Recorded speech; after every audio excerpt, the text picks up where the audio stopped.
Welcome back to Magus in the Media. Thank you, everyone, for joining us in this fine evening.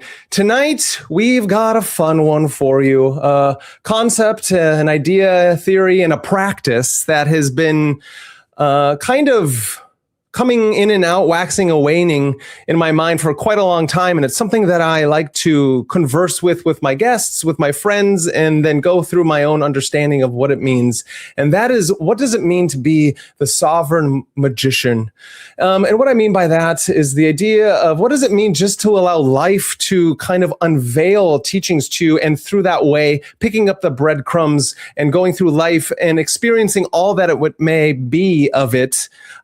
Maybe taking on institutionalized things, maybe not, and trying to understand and become actually human, apotheosis. And to break into these secrets of the Illuminati, as one would say, I have next to me the great Cardinal Electric Head, the occult reject himself. Nick, thank you for joining me on this fine evening.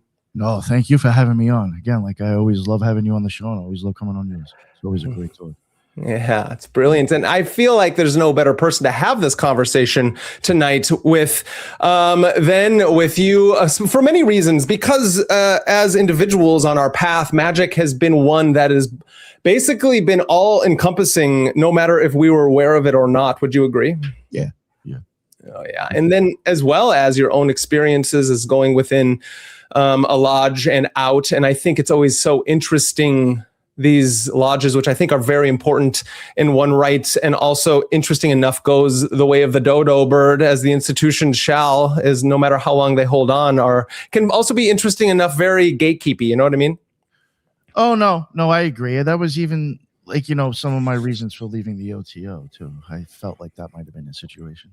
So yeah. But it is definitely, like you said, it's definitely lodge life is definitely an experience in its own. Yes. And I do think it's really important. And so upon these, podcasts, these verbal diaries, these interests that have come to us, and, interesting enough, sometimes in our experience, a lot of us don't have the ability to maybe go to places not living in near major cities, or maybe these major cities don't have these things, or if they do, it doesn't align due to certain postmodern or interesting chaotic times that we all find ourselves in. You know what I mean? Like there seems to be interesting enough, like when we talk about institutions, it's like when you graduate high school, because for high school and elementary school, you're just born into something, right? And then you have a school around you, and most of the time you don't have to travel too far. And then you learn a certain curriculum to have certain things to attain to, right? Most of them are just mechanical, like you learn how to get a job, kind of, not really. Yeah. And you learn how to socially interact, as well as to take authority. And interesting enough, our schools, if you go to a private or most likely a public school, is kind of framed like a prison. Oh, yeah. You know what I mean? And so the learning isn't always the best place for that kind of learning because of the people around you. But then you move on from there, and sometimes some of us go to college, some of us just move away, and it is the great leap into the unknown. But after that, I feel like there is something left over, and most of our liberal arts after high school don't actually follow through with teaching us the quadrivium. You know what I mean? Yeah. It's like to learn the quadrivium and the trivirtate soul, the certain ways to interact, not just at mechanical, trying to produce as this empire seems to want us produce, but in the old times, like in the academy and many schools like the Lyceum, many schools like it, they were trying to also teach you higher levels of reason. Upon that, getting into what they call the logos and nous. Well, I would even say back in the day, the whole education system was completely different. Right. When you look at the Renaissance times, everybody was like a polymath. Yeah. Again, yeah, exactly. The reason I have the occult rejects multiple people on there is because I ain't no polymath. I would like to try to be, but everybody else on try to make one total. Yeah. But yeah, I'll be honest. I never went to college, so I couldn't tell you what it's like. But there was even stuff that, like, when I got into occult, even like Platonism and stuff like that, I was like, would you even come across this unless you specified this in college? I just feel like That's there's a good question. Certain basics that I feel like you should even be known or learn before you get into college should almost kind of bring you here in a sense I would think, like, if you get into Platonism, you're like one notch away. Yeah. Philosophy. You get into any philosophy. How close you are to teetering on the occult? Yeah, so close, how close you are to not even hitting it at all. And that's part of my issue is a lot of people that I went to philosophy classes with, right? Because I, going to school for that. They don't even see it at all. No, a lot of time, like you do in your history of philosophy courses, like you will take courses that then teach you like for a week or two, or maybe a semester, a few different philosophers, and you'll hear about these things. But unless you dig deeper to try to truly get under, and so this is another part of the conversation then, is the exoteric to esoteric understanding of these things. And the exoteric layer is just trying to get you in and out and like and that esoteric layer is when you finally dig deep enough to realize that this is talking about something that can change your life and how you accord that life forever. And so like I would state that Neoplatonism is barely talked about in college, depending upon which college you go to as well. So there's a lot of variables. Yes, yeah, I think all that stuff should be included. Like even if you did liberal arts, I feel like that should. Yeah. I don't know. I mean, if you go by how people learned in the past, like I don't know. No, I completely agree. And so that's why this subject is so important, is because the institution has its rising and falling in its cycles, just like the seasons do. And we can find them in accordance and have metaphors and allegories to go with that. And so in a time and place, the institution did do that. The academic institution and a lot of other institutions helped breed people in and out. But in our day and age, it seems like it's almost like relating it to the patriarch, not the patriarchy as in like a sick society in that way, or the one that more of the more liberal aspects want to try to defame, but this idea of the Abrahamic traditions and how kings rule over a land has come too far, and we all of a sudden, instead of like a harmonious king, you've got a tyrant king who rules over the entire land. And when they do that, they hold on for so long that it basically squeezes the life out of everything around it. And that's kind of what I see in our society. And so it's interesting that I'm trying to talk about how very Platonic understanding of how the Republic has its three levels of the human soul, and so does the society around it. And you try to find that in harmony to then the Platonic forms. If you have a sick society, then you're going to have sick institutions. How far does that sickness go? Does it even deem into the esoteric? That's a really good point. Yeah. And so that's something that I think about a lot. And I want everyone else to start thinking about these things too out there, which is why then I even bring it up. And so if you haven't thought about these things, make sure you come over to MagusintheMedia and subscribe, like, and share if you haven't done that already, because that's the only way we can make sure these kind of topics get brought up in the public sphere. The Occult Rejects is one of them as well. And you all know where to find Cardinal Electric Head himself. Thank you. That was a great plug. I like that. And so when we move along in this thing, it's the idea is if most of us here are an aspiring, are a practicing, or are whatever after it is you practice magic, right? It's like, what does advanced even mean? I've been doing martial arts for 20 years, and I've been teaching it for half of that. And when people are like, well, he's an expert, and I'm all like, I don't know. I've trained for a long time. I don't like the title, and so because I have teachers who've taught me, who then I would deem to be experts and masters in their art. And so it's like hard for me to. I know exactly what you mean. You're like, when I know somebody better and I would call them an expert, how do I call myself an expert? Yeah. But that doesn't mean I, don't know what I'm doing. And this is why this thought continues to come up in my mind, is because it's the same thing I've been talking about with David Beth, Angel Miller, and a lot of these people, interesting enough, that I'm seeing the through line in their work, David Beth especially, is like, there is something about that which is always there and never ends, right? This tradition beyond or within a tradition that's secretly being hidden by these institutions. The Golden Dawn teaches it, Freemasonry is always searching for the lost keys and the hidden word. And there's many allegories through time. And so it's interesting enough, there's that same golden thread.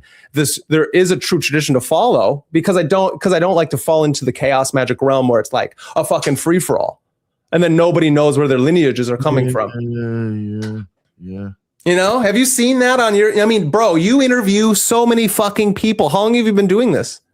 Yeah, I've been doing it for 5 years, but I'd even say I probably saw it worse in my face when I was in the OTO and the magical community before I started podcasting.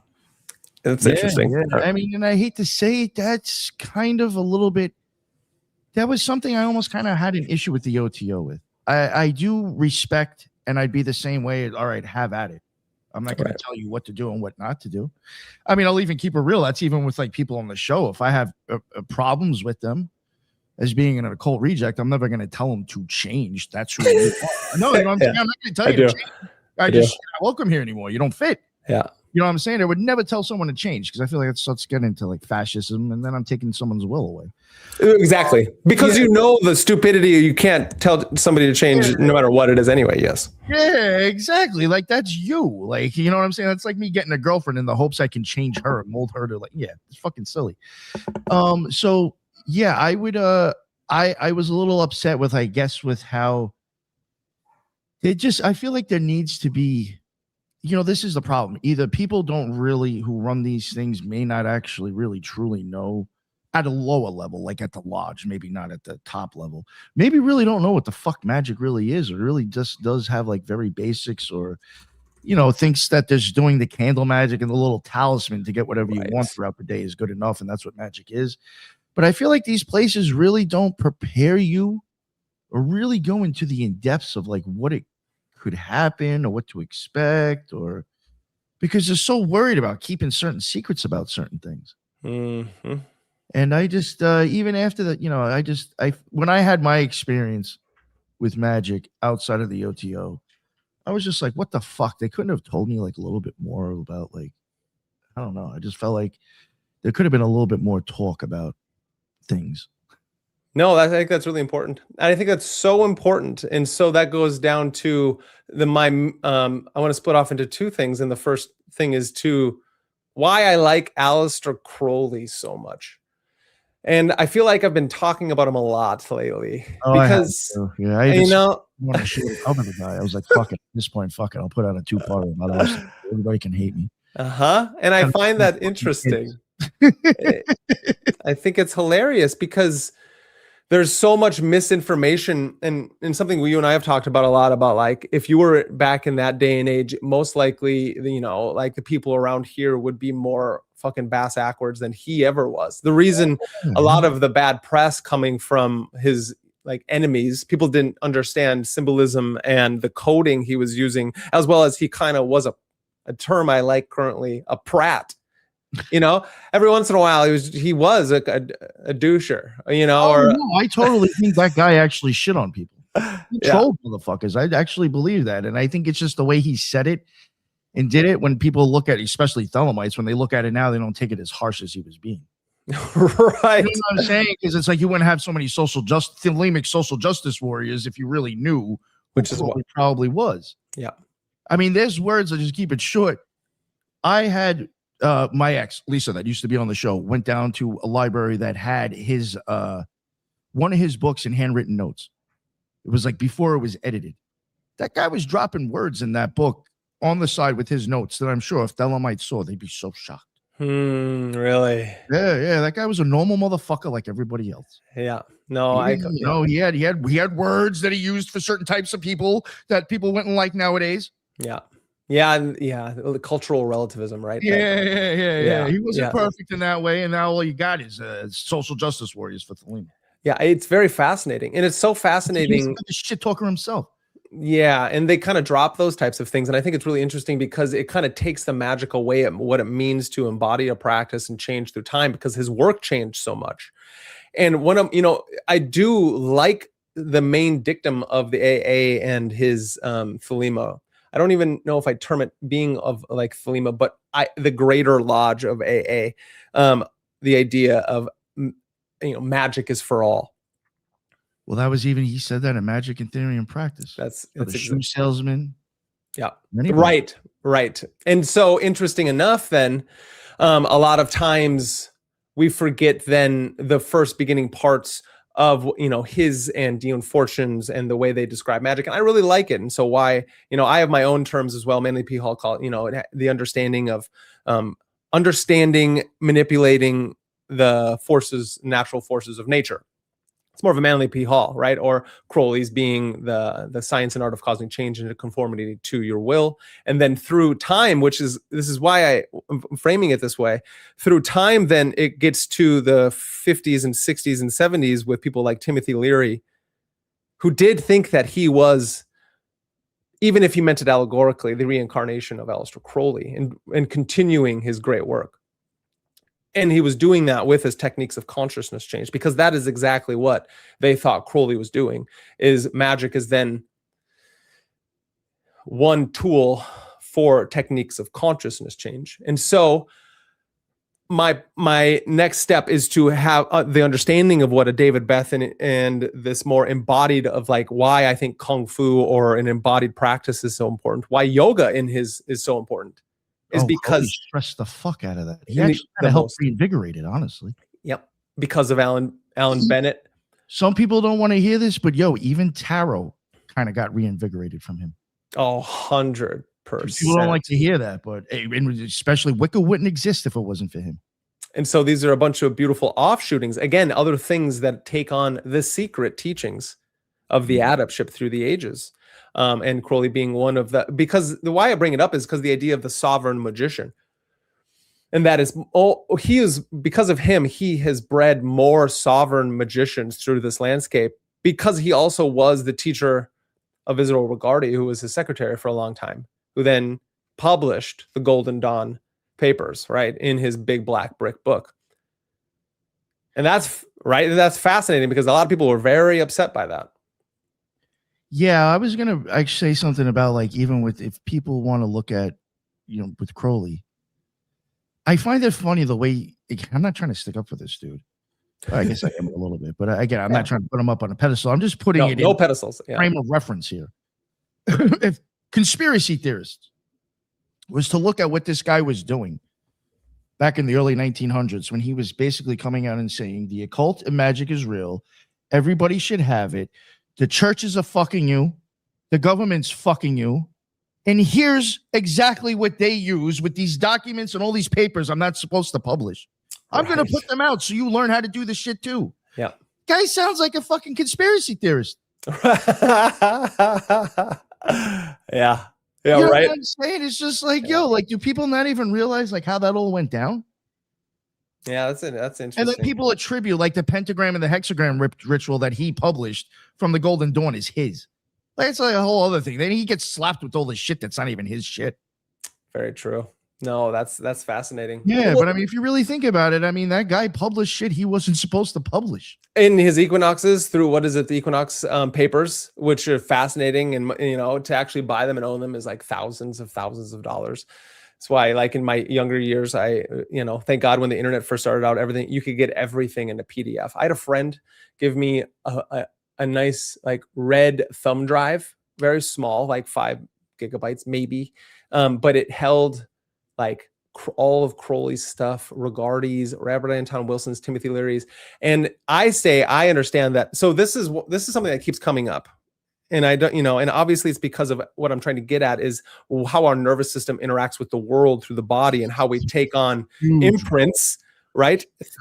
And how a lot of this ancient technology, like Kaiva and I talked about in our last stream with the black mirrors, are the same technology in a different form that we have in our cell phones and the screens that we are interacting with the world. And a lot of, you know what I'm saying? I just finished editing and uploading. I even uploaded the second part today, where I go into, it's a 2-part series on the mechanics of magic with the wardrobe. In the last part, I actually totally switch it over and even show you how your fucking phone is doing that job now. Yeah, exactly. Yes. Even with the way that we scroll, it keeps a fucking tempo sometimes. Oh yeah. Fascinating. Yeah. Because we can't help for it too. And that's the shit that gets everybody out into the streets doing dumb shit. That's the thing that gets them going. Yeah.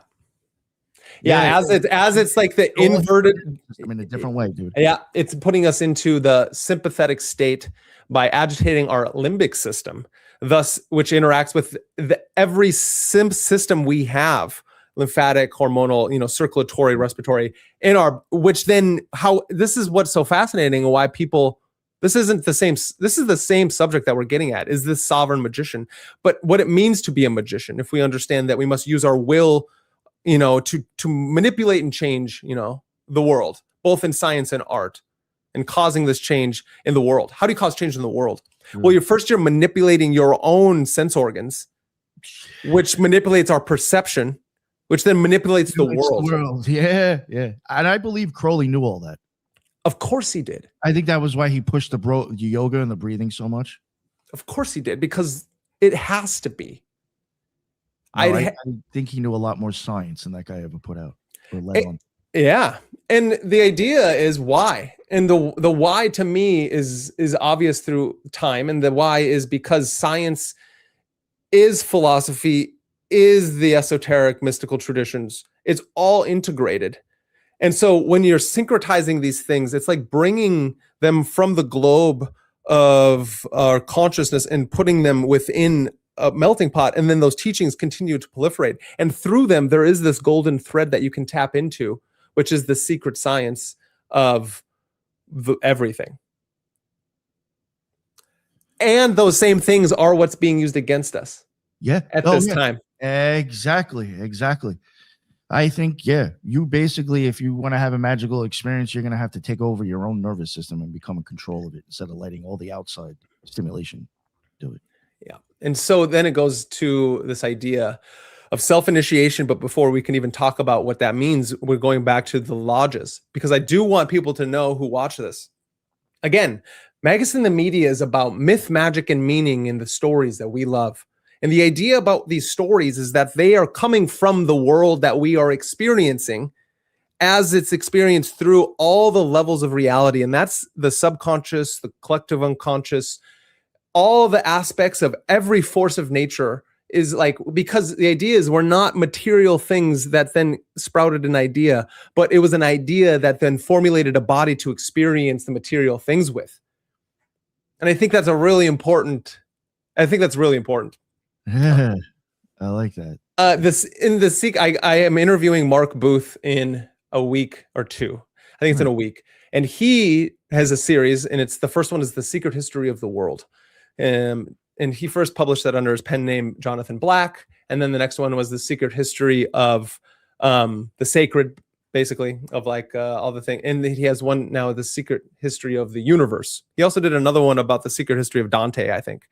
And this man is brilliant. In his first book, The Secret History of the World, he's talking about that exact thing, is how we can not just view the world around us, but interact with it, with the magical worldview, with the worldview of what it means to think of the ideal first instead of the material first. Mm-hmm. And so I think that's really fascinating, because I wonder, and this is the question I elicit to the audience, as well as everybody else who's out there who's making content or practicing being an artist, a magician, because we are first practitioners and true artists. Like I said in a post, and I'll continue to post it, let's bring magic back, the magician back to art, and the artist back to magic. That's what Plato was going on about, kind of. He was fascinating enough, artist. Nick. Exactly. Thank you. I think that was his issue, is that there was no magic in art being made anymore. Which technically is like when you hear these conspiracy theory podcasts want to tell people what occultism is, you have no fucking clue. And I do honestly think originally art was done by people who had that experience. Yeah, it was a way of them expressing it. And then eventually people were just like, I want to fit in, or I can draw good too. Started making art, and it just really wasn't expressing what it was meant to. I love that. That's why I think he wasn't trying to be a fucking crazy. I know people want to call him a fascist or a communist or whatever. I think he understood that we're watching something deteriorate. We are. That's brilliant. That's what the Republic is all about. And it's like, people are like, well, that's not the right. No, it is. Oh, and the philosophy kings are just people who had the experience and understand the difference. Yep. Yeah. They might actually understand the difference between good and evil better than a regular person, in my opinion. Yeah, no, I completely agree, especially because in the Platonic realm, evil is but the privation of the good. Yeah. And so that means it's not a dualistic worldview. No, it's just less good. It's less good. But it can always be good for someone else. Yeah, and then that is the beauty of the Socratic method, because that's what the interlocutor does. what you just stated is, but that could be good for somebody else. That is good. Is the moral something that can be dictated by somebody else's perspective? That's all it is. So that's interesting, Nick. Then the idea that Plato brings up is the good then is based off the forms, which are more real than anything else. So it can't just be a mere perspective. It has to be based in some kind of objective morality, or the good itself, which is in his realm a level of the objective of how to get to what truth is. And he would say that then if we're trying to mimic the harmony of the spheres or the ideal of the forms, then good is you're trying to align your perspective to the good. Thus, then we all can have a harmonious state. Instead of what I think the postmodernists are saying is what you just said, is that the good is whatever I think it is. Yep. And then that's the problem of the postmodern era, because then we can't have true art, which if the magician is making his art based off of the harmony of the world, then he is becoming a conduit for whatever the good is, or God, or the forms, thus can make magical art. Instead of somebody else who doesn't understand that they are but a connection of the divine, they let their persona get in the way, and then they basically slap a banana on the wall or a shit stain, and they say that's good because that's my art. Yeah, that's good. And now think about what that happens to, and this isn't about lodges, but this is about the opposite of that, the chaos magic, and what my problem is with it. And that is my problem with it, is that then if I'm doing whatever it is I want and not honing my will through the mystical practices of yoga, meditation, and embodiment.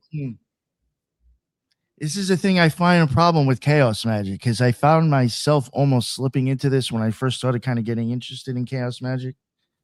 Oh, this is perfect. All the shit that I really didn't want to have to learn too much about. I'll just grab this from that, this from that, this from that, put it together. I'll never actually learn fucking any system.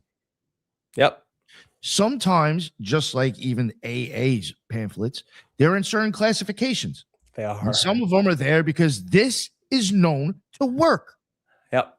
Science. So if I only take a part of that, what the fuck is the point? Yep. Yeah, so no, I even find with that, there's just like sometimes I think chaos magic is a cheap way out of actually not learning magic. I completely agree. I couldn't have said it better myself. And that's exactly what I'm getting at in all of this talk about trying to balance out these forces. And if you are going too far to the extreme of rebelling against the institutions, then we can't truly move on from, as Jin of the Great Grey Lodge and Threshold Saints would say, we cannot truly embody the aeon of the daughter. The movement of the aeons, interesting enough, which I hope the lodges and institutions and others don't just throw aside if we understand the cyclical nature of the heavens as they move the earth, that then these things, we can embody aeons, just like the movement of the yugas, or whatever the Buddhists then call theirs. I can never remember. But we also, as Crowley stated, we move through aeons, like through Isis or Osiris, and then Horus, the child. And maybe that child is either two in one, right? If the child is mimicking even this level of the embodiment of the Christos and the Aeon Sophia, which would be that aspect of the daughter, then maybe after the conquering son goes in. And that's why, it's fascinating enough to talk about this, because what are we witnessing right now with disclosure, with Epstein, with AI? Wouldn't this be what it looks like for a conquering son to move the world? I actually think that I think we're actually, in some ways, with the way that we're seeing shit happen, I think we're totally moving into the Aeon of Horus. Yeah. And if not in it, and this is what it feels like, because it's an aeon of progression really fast. Exactly.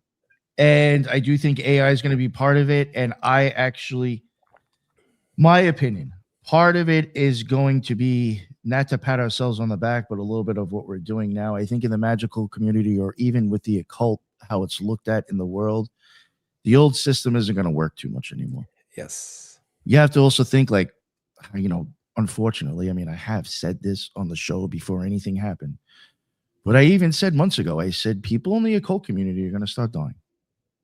Interesting. This is how it is. I said people who used to be known for having a voice are going to disappear, and new people are going to step in and fill that. Yeah.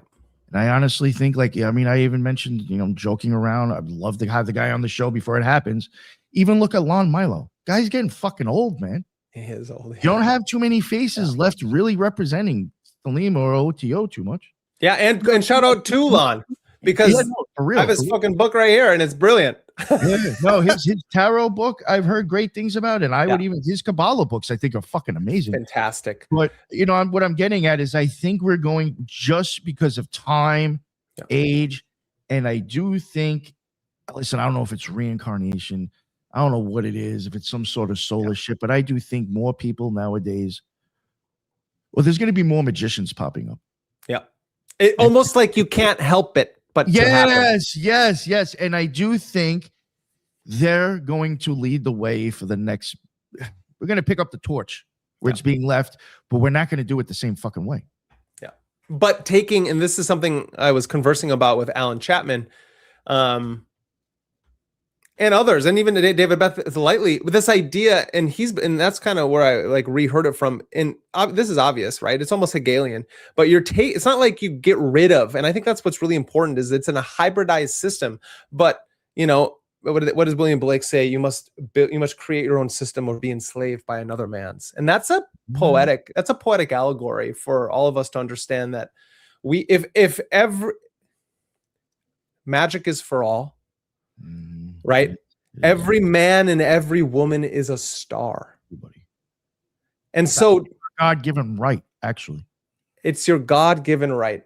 And so that is the dictum that I think the chaos magicians took and ran with, forgetting that the method is science and the aim is religion. Yeah. I like that. So very, very.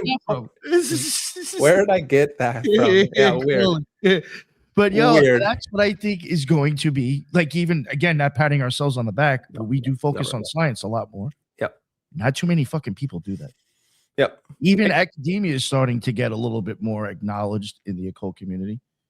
I was saying on somebody else's show, I guarantee you within 5 to 10 years, science is going to start catching up on magic real fast. It can't help it but to. It's because that's where science came from, and wherever we came from, we must always go back to. And it's not linear.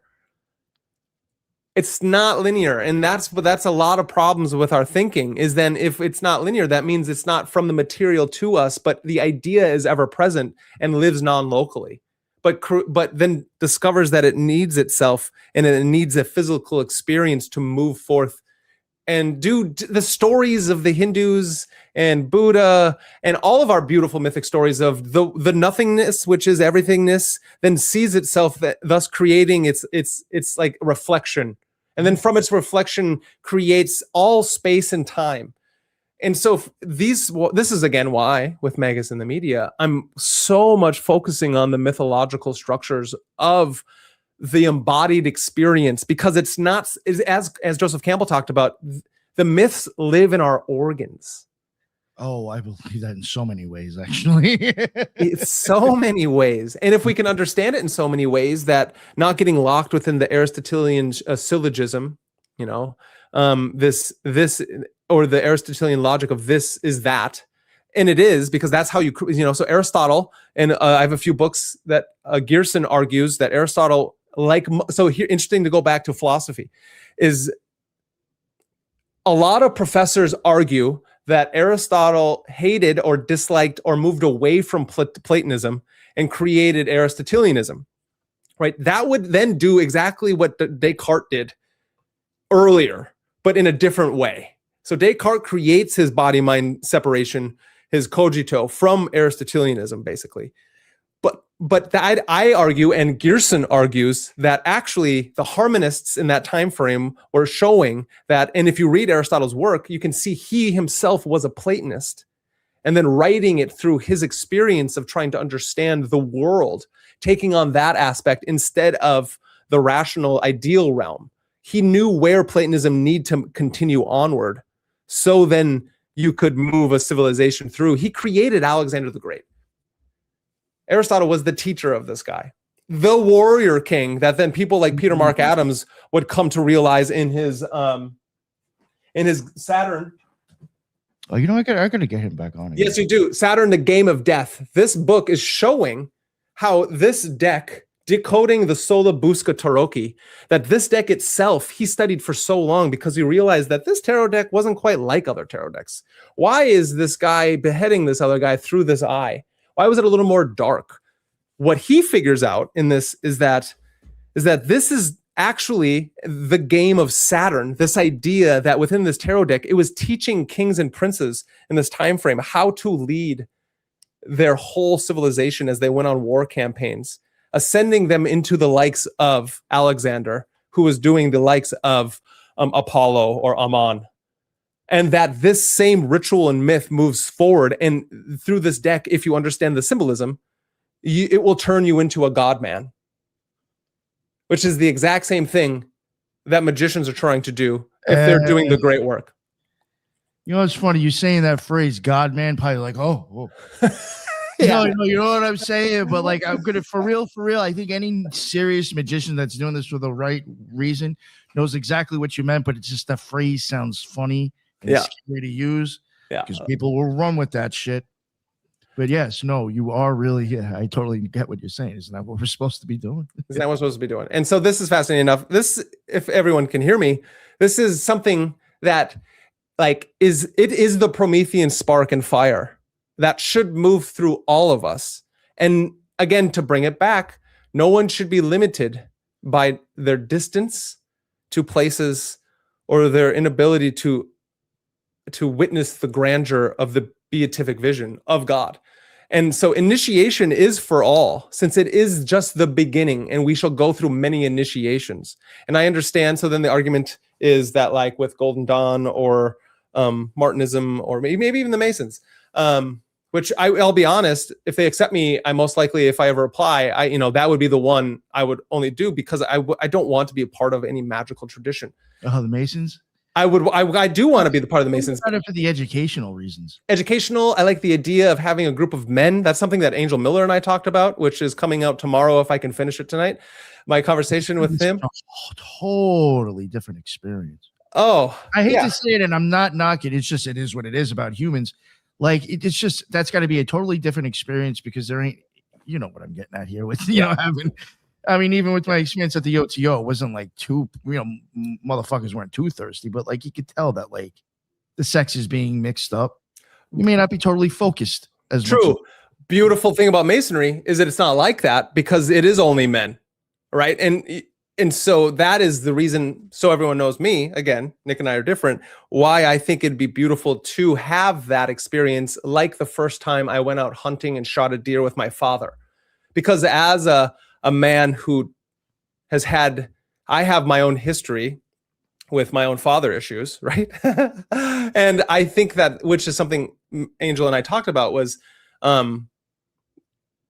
why are we so, men in this era, it's hard to be a masculine figure because of we lacked initiation, or we lacked the stepping off and move into the world so you can learn how to be an adult. It's almost like you gotta like scratch and crawl to understand what it means to be a man in this world. You know what I mean? Oh, yeah. And I think that something like the Masons, which has the framework for magical traditions throughout the ages, and I like the part where it's not everyone there knows anything about magic. You know what that does to me? That tells me that they're not a bunch of egotistical pricks. Yo, that was one of the biggest things I think is a problem with orders. Yeah, the ego. It's horrible. It gets worse with certain ones too that I noticed. And so the difference between the Masons to me, and I think everyone would agree with this, is that it's not a magical order. It's a fraternal lodge. And within it, you can learn and be initiated into a kind of magic. You know what I think with the Freemasons? This is just my experience. Mm-hmm. And I've even said this I've said this on the show before. It was even like kind of a reason why I've even said I haven't done magic in a bit. Yeah. I mean, obviously I'll be honest, a little nervous or scared because of what I believe is actually going on. Right. But even other reasons, I had said that I do think that, let's say since the last time I had a magical experience, if I've learned or read or studied anything new since then, when I have my magical experience, I do think it may rewire some of that. And I will be able to look at it differently.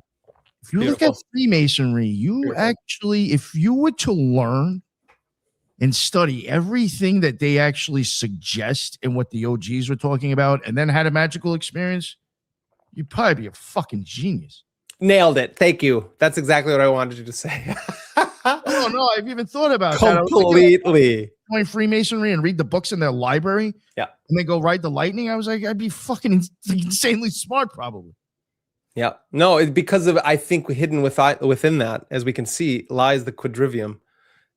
The frameworks for what it means to be a fully developed human being. And that's kind of what we're talking about, is that we shouldn't gatekeep that kind of thing. That doesn't mean that there shouldn't be levels. Because of I will state, I am a direct descendant of MK Ultra and the hippie movement with the entheogenic usage of consciousness change. And so that has been a fascinating conclusion I've had for years. And I'm continuing to understand it. Because Kaiva and I, as we were talking about last show, was, she made a shirt because she was crushing it. And we call it, she was idea maxing. Kaiva Rose idea maxes. Nice. And so, but in doing that, she came up with the idea of like rebel against hypnosis. So nobody take that shirt. She's going to create a shirt, something like that. And it's true. Love it. Rebel against hypnosis, because every single one of us, what's the number one hypnosis event or manipulation brain change event? And that is birth. You're born into this.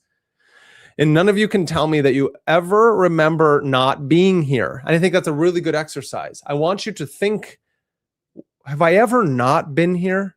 And not divulge into some whimsy dimsy, I'm reincarnated, I remember a past life.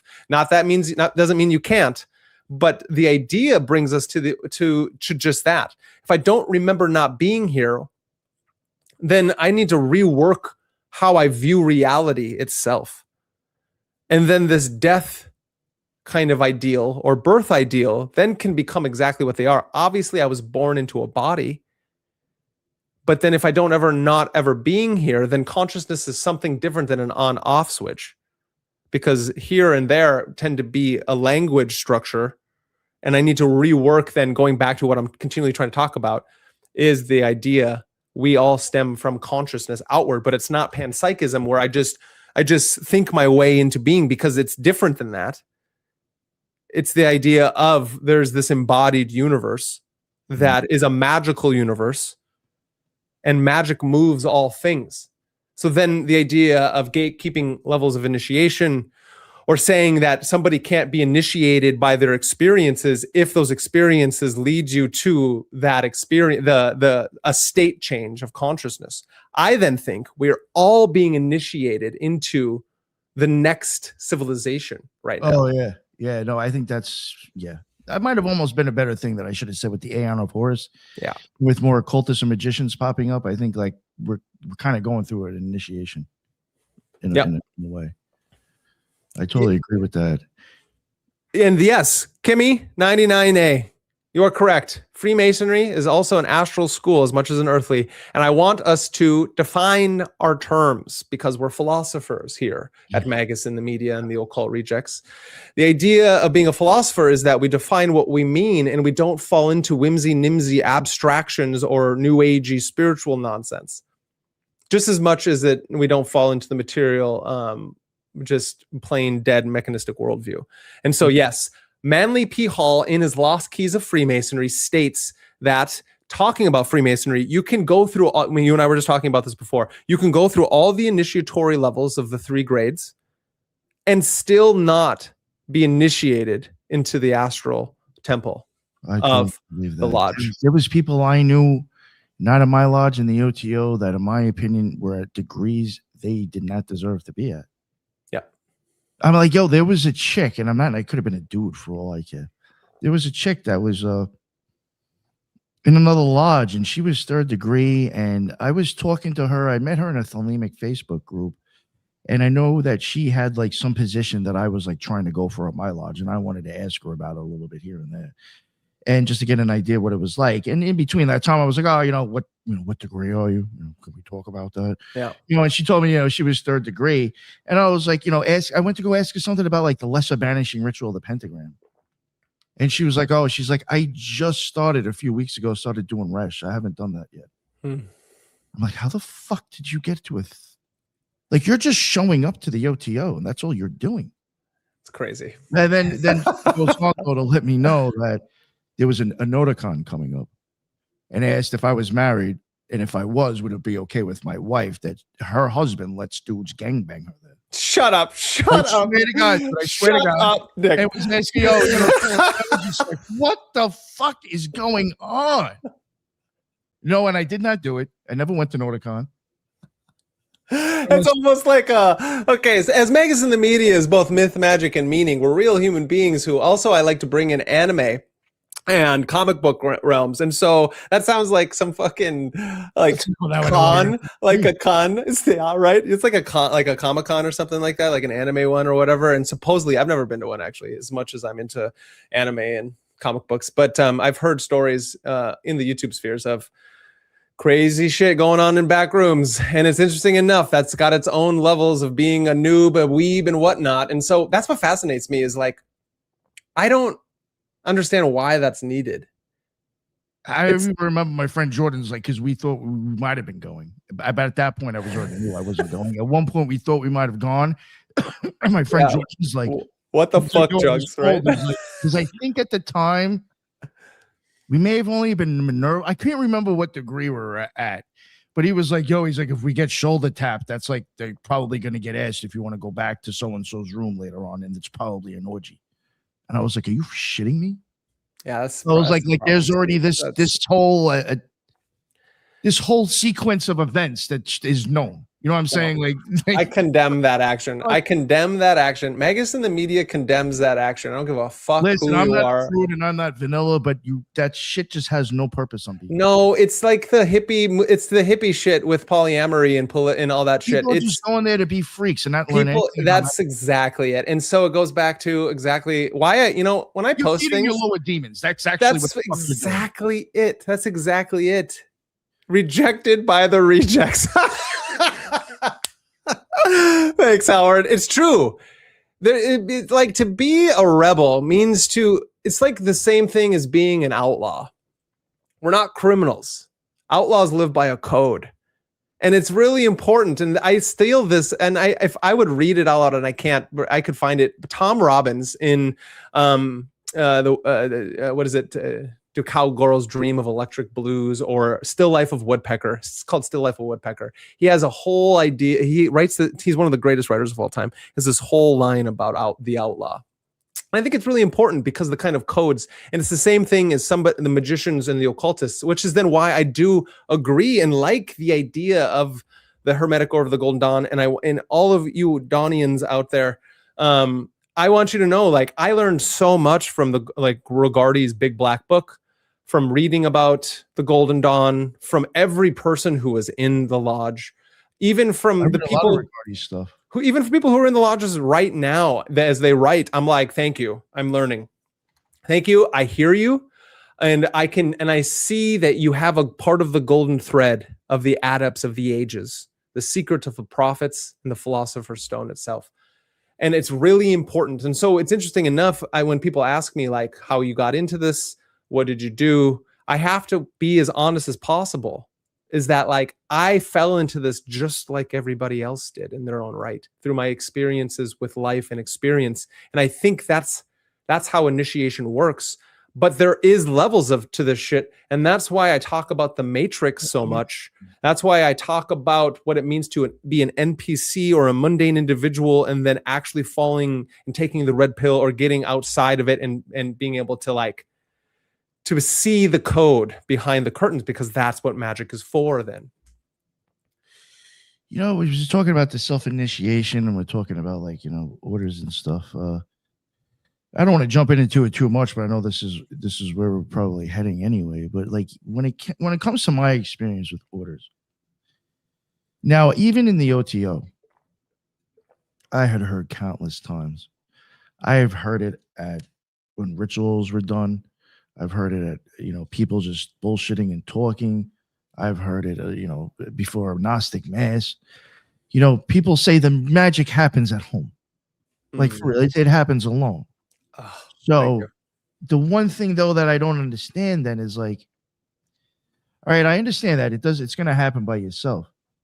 But like now when I go back to the lodge, or if I talk to somebody and try to explain to them the experience I had by myself, if it's like not something they had, they just totally knock it down and don't even want to entertain it, because now this ego kicks in and does like, well, I've been here for 7 years and this fucking dude's been here for 3 years and he's going to tell me he had an experience that sounded like he crossed the abyss. Nah, you're fucking having a weird dream. Maybe write it down in your diary. That's about it. You know what I'm saying? Like, I've even had there's people on the Golden Dawn. I mean, perfect example. I hate to say it. Dudes that I've had on my own show that I've even tried to talk about certain stuff. And, one response was you would never have that experience here because we don't do that type of magic here. Now, all of a sudden, you start hearing that this one's got the right fucking magic, and since that doesn't sound like our magic, it can't be good. It's that Abrahamic Christian good or evil. Oh, yeah. So, I mean, perfect for the Golden Dawn. Yeah, I know. Right. Which is, that's fascinating. Which is then what, Thelemites of the ego.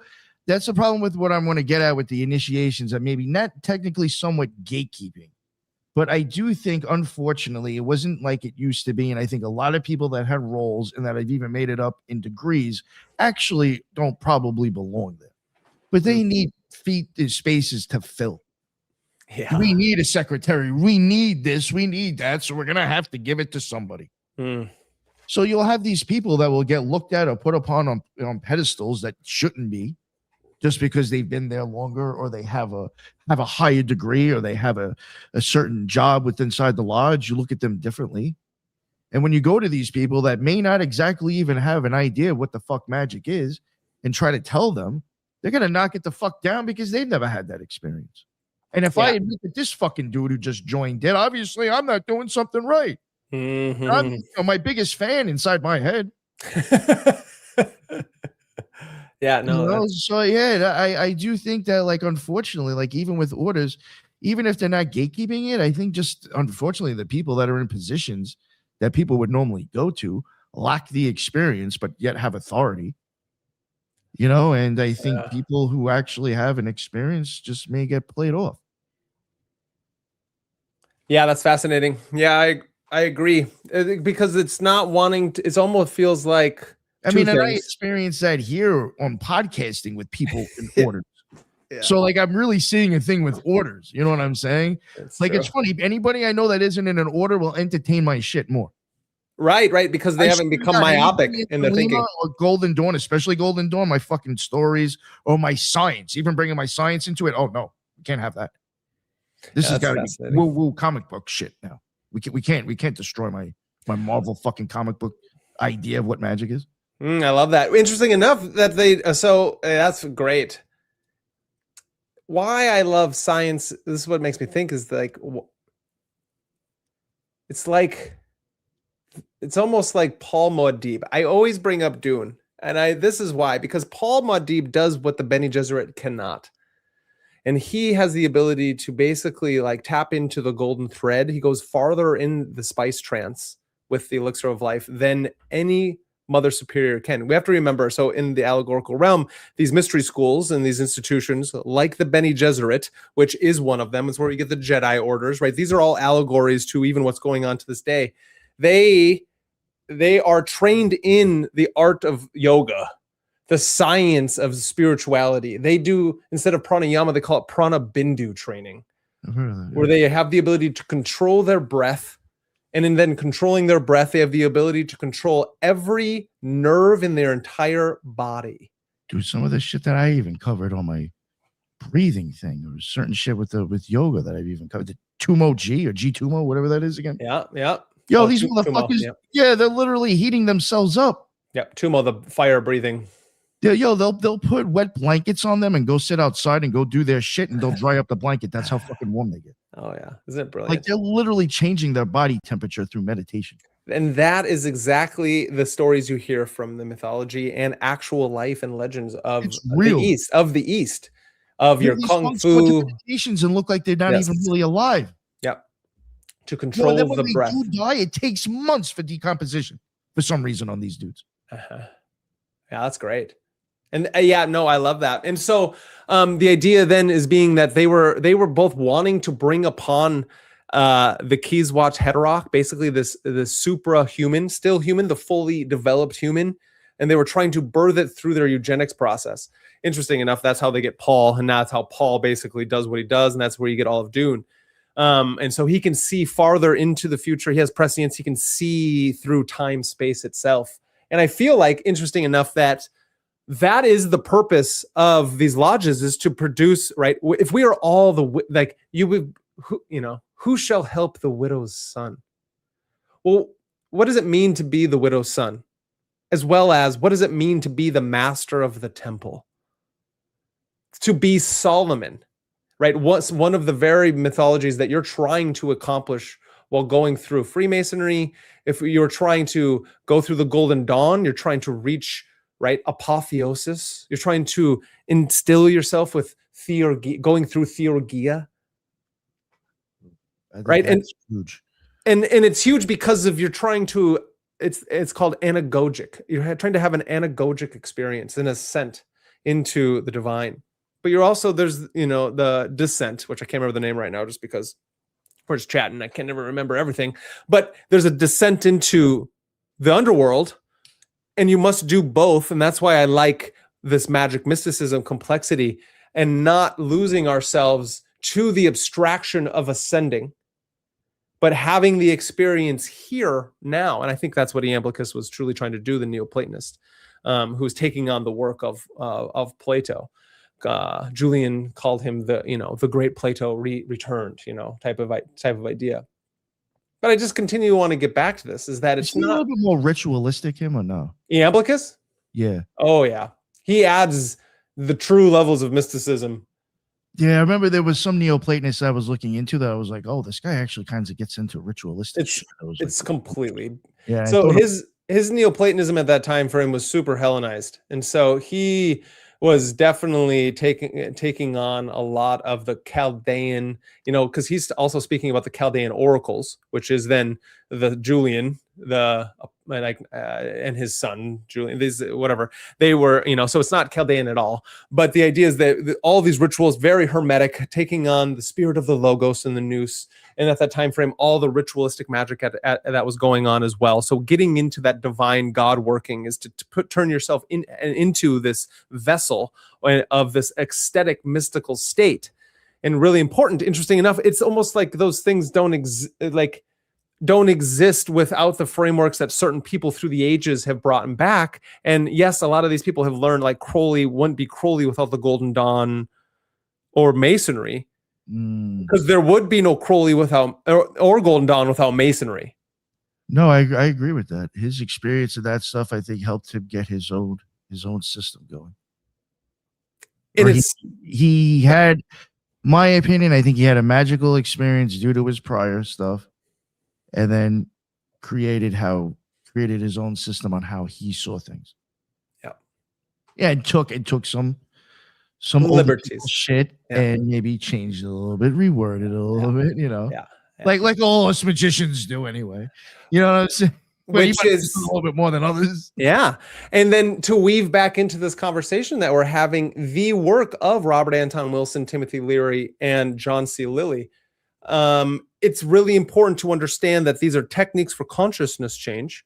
And if we understand that one allegory or metaphor towards our human experience is that your body is the hardware, your nervous system, the eyes, the brain. I mentioned him today in the show that dropped today on the. You did, yeah. John C. Lilly's mentioned. I mentioned some of his studies in there. Man. Beautiful, as you should. It was really good with the consciousness, and he basically, if you're sitting in dark long enough, your body will almost kind of seem to be like your mind will question where it ends. And you might actually start kind of feeling like you're extending out, because your brain may actually think your body's a little bit different than it is right now. That's like, it's hard to explain. I think you know what I'm getting at, but I know exactly what you're getting at, and it's really important actually. And so what you're talking, there's two different things I want to bring up upon this. This is the beautiful thing about having such a show. Just like on the TV, you could be watching Fox News or CNBC or NBC and hearing some similar jargon that's coming from the great empire, the empire that never ended, the continual propaganda machine that will turn you over and turn you into an NPC, spreading a constant hypnosis, MK Ultra, into your central nervous system to remind you to go back to sleep. Go back to sleep, everyone, but not you who listens to Magus in the Media, the Occult Rejects, Threshold Saints, and the many other people that we endorse and that are friends of ours. We're not battling our friends and the associates. We're having a good public dialogue to not forget what it means to be a sovereign magician, because even if you are within a lodge or out there wandering the great universal lodge of just the embodied world, the phenomenal world, we are all, if you are listening to this, most likely you are initiated. You are initiating, and they are continually initiating. It is a process that unfolds through time, and you will go through many, many initiations along the way. Sometimes it may lead you into a lodge, and I think that's important for you if that's where you're at. Sometimes it may lead you out of it. Sometimes you don't know where it will lead you, but as long as we continue to work through the great work, you will continue to refine, and that message will become clearer, and you will be able to hear it a lot better. And as soon as you hear the dissonant noise of these three-letter agencies who are controlling you at all times, you can finally be uncontrolled and rebel against the hypnosis. One thing I even just want to throw in there that I think is really important, that you're even saying with initiation, and this is again, a downfall that I see with the lodges, and I think it kind of goes back to the whole thing with me saying that some of these people may not really have an idea of what magic is the integration of the kind of going over, and it kind of really sitting down with the person, or let's go over what we just experienced. Yes. There really should be something a little bit more like that. Even in my singing bowl episode. That's a great point. And even in what I dropped today, because Judith had even hit me up, and she was telling me she listened to it, she thought it was good, and she told me she found what I said at the end was rather interesting. And I've said it in that, and there's another show where I do kind of hit on, during these initiations of these rituals, if you want to do it successfully for the benefit of the person, there is actually almost a formula. Oh, and some of the stuff at the end kind of gets a little with orders. And I think that's also due to, not trying to sound cocky, I had my experience kind of when I was already out of the OTO, so I guess I can't say I'm any different because I'm not there to tell anybody any different. But I think you just have a lot of people there that really don't know the depths. They're very much kind of just not knocking them. I was the same thing. I'll make a few sigils and some talismans to get what I want in the outer world, and that's about it. So I don't think they really look at it as deep as it does go. And unfortunately, other people who want to go a little bit deeper, they don't. Don't we all? Yeah. That's what she said. No, don't. We get screwed, or those people get screwed. And it's just, it's again, it may be done on purpose or it may not, but again, it's a shitty thing that I think happens more than it should. No, I completely agree. That made me think of, it's like we forget that, what does it mean to be a teacher? It's almost like, because of you, not everyone can teach. And I think it's really important we understand that not everyone's a great teacher, and it's not your fault. And so when you go through orders, somebody may have been able to attain a grade, but they're not a teacher. And so then there comes to be this juxtaposition and this dissonance that happens for somebody who may have, and again, this is the opposite of that. And then when this is, somebody can argue, well, that's part of your path. That's just okay. You know, we know people in the OTO, right? It's already out on YouTube. People know that there's certain individuals who have had bad teachers who have then extorted them or tried to do certain things, like you're saying, leave shit out, not go all the way, take advantage of. Mm-hmm. And I just don't know. It's like, how much is that needed, and how much then does that scar you as an individual when you're doing that? And then now, instead of the great work itself, which is the cleansing of the spirit, of the body, of the mind, the alchemical process of changing lead to gold, you like, now you're adding onto it. You're adding, like, you're in a vulnerable state, a neuro imprinting state, where now you're getting certain rituals, certain symbols, and certain energies, right? Because that's what they are. You are tapping into an egregore. No, this conversation cannot be without the idea of what an egregore is, right? An autonomous entity that is in and of itself existing and attaching or interacting through the possession of an individual. Would you agree? Yeah. And I think it's really important to understand that, of course, you're like, when I do the Golden Dawn workings, right? Because I have, that's that. So again, everyone out there, and especially if you're part of the Golden Dawn, like, just because I do it here doesn't, and I understand I didn't have it, but that doesn't mean I can't learn and change and move through these things and gain and I know the egregore I'm tapping into. But at the same time, if you continue to burn away the dead ash through the alchemical process, you're laying a framework, right? That's why I technically am a chaos magician, as much as I fucking hate it. But I think then it's not chaos magic. I would consider a lot of us, especially on the Occult Rejects, would be, because we do take all. I hate to say it, and I'm not trying to put together. It's still almost even a thelemic approach, how we just take things. Of course it is. From different areas. Of course, and this is how it works for us. It's like we're walking 777s.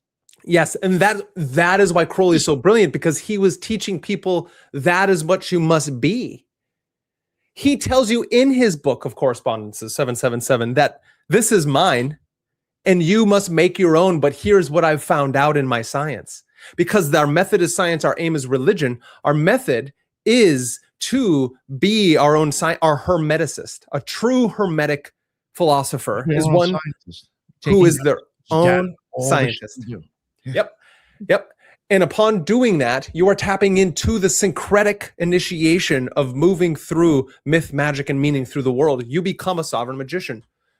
And there is no level of gatekeeping when it comes to that, because that is exactly it was like Manly P. Hall wrote in his The Adepts. Those books, I have them. They're amazing. In his Secret Histories of All Ages. And then everything he does, he's trying to do what? That's why I would say I'm a Platonist. He's trying to help you remember. You're not being taught something, you are remembering it. And that is the worldview change. That is why I think certain people fail. I think we're going back to somewhere we've already been. That is exactly what I'm talking about. We have already done this before. Everyone, you and me, we've done this together. Exactly. Now we're trying to get back. Yep. And that's the limitation of a linguistic system and a language structure that we have, because there's no back to get. We only will move forward because the river moves forward. That's why we're trying to tap into something that is within and underneath. And that is that golden thread through the ages, as Jocelyn Godwin talks about. It is his golden thread. It is this secret teaching, this hidden magic, and it is all around us. And it isn't something to abstract. It's not that you learn these correspondences so you have some mental data bank that, again, like David Beth put it, I put out that reel, got a lot of hits. The idea is I'm not trying to use my will on top, my mental capacities to like fucking brain, do this, whatever it is, nonsense, that these magical battles that are nonsense, right? That's why that's so ridiculous. Yeah, I agree with that. Because it's exactly why everyone liked David Beth's conversation, why they like him, is because he's talking about that there are magical traditions that have a lineage through time. And I think that if we don't, that is the truly embodied world, and that there are forces around us. And if you can tap into those things by basing yourself off of how how the world works, then you're not abstracting anything anymore. You're not reaching inwardly to take this thing on top of something.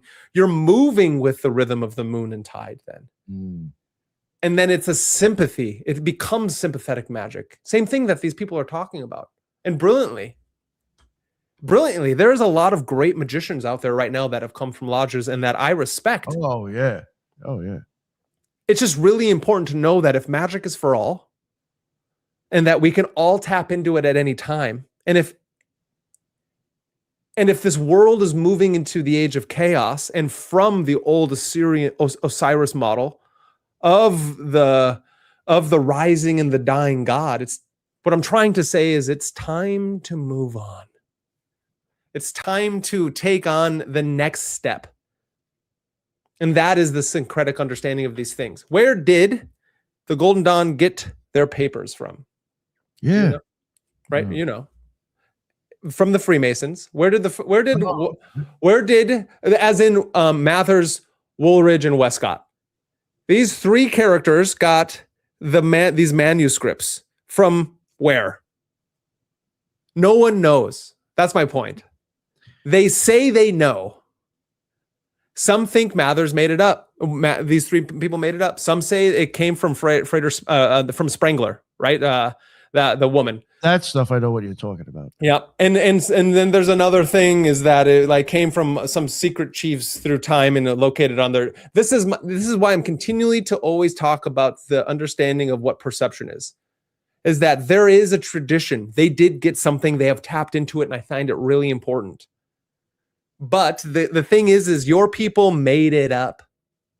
It's not like it is foolproof from the Knights Templar or the Rosicrucians or whoever, right? The Renaissance magicians. In my opinion.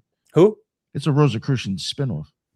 I think it is, right? So then there's my opinion on it. My opinion is that it is a spinoff of, and that's what Manly P. Hall is getting at, is that the names have changed, but the mystery is still the same. You know what's funny is that Jules brought that up one time on a show with a Golden Dawn person on, and they kind of like shit on him in a nice way. I felt bad for Jules because I was just like, no, I think he's right on that. I do think because like I was like, I'm pretty sure I was there when Jules read this on his fucking show. And I was like, I know he doesn't come out and say it, word for word. Yeah, but he does allude to it a few fucking times, I think. Yes, no, he does. And it's in the add-ups in the book. I know Jules has covered that.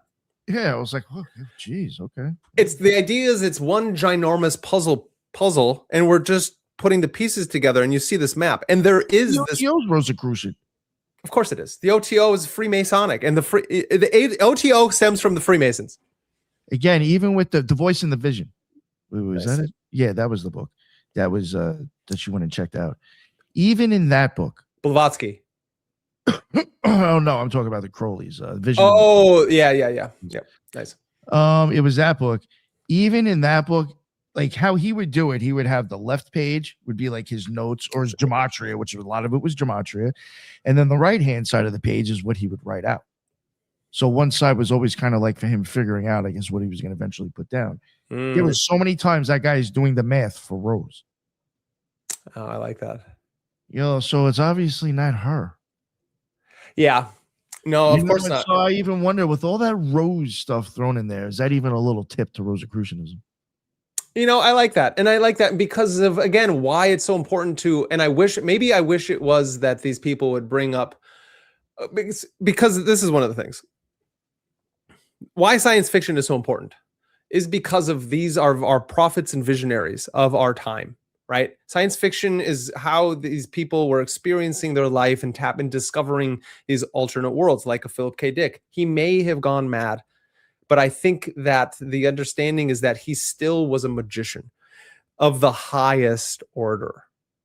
And I did see John Michael Greer put out today, or it probably was yesterday, talking about how Philip K. Dick was crazy and went mad, and he meant it in a bad way. And I'm like, I understand what you mean, but then he was like, Philip K. Dick wasn't an occultist, and I'm all like, he tapped into the occult. He was a Gnostic. He had his own exegesis because he had his own prophetic visionary experience. Mm-hmm. And so what does it mean to be an occultist? And what does it mean to be somebody like, again, I want John Michael Greer to come on my show. So this isn't me knocking the guy, but his myopic view of trying to understand and take a label onto something, when if you don't and have not read his work and you don't understand the prophetic vision that he had and how then he was talking about things that are sacred, like from the Bible, from Acts, like Flow My Tears, the policeman said, that entire book can be found in the book of Acts and he has never read it. And he has a whole story on how like somebody came up to him and was all like, oh, didn't you know that's from the book of Acts? And he's like, what do you mean? What's the book of Acts? And then he opens it up and the story, his short story, Flow My Tears, the policeman said, or it's a novel. It was exactly what comes out of the book of Acts. It's fascinating.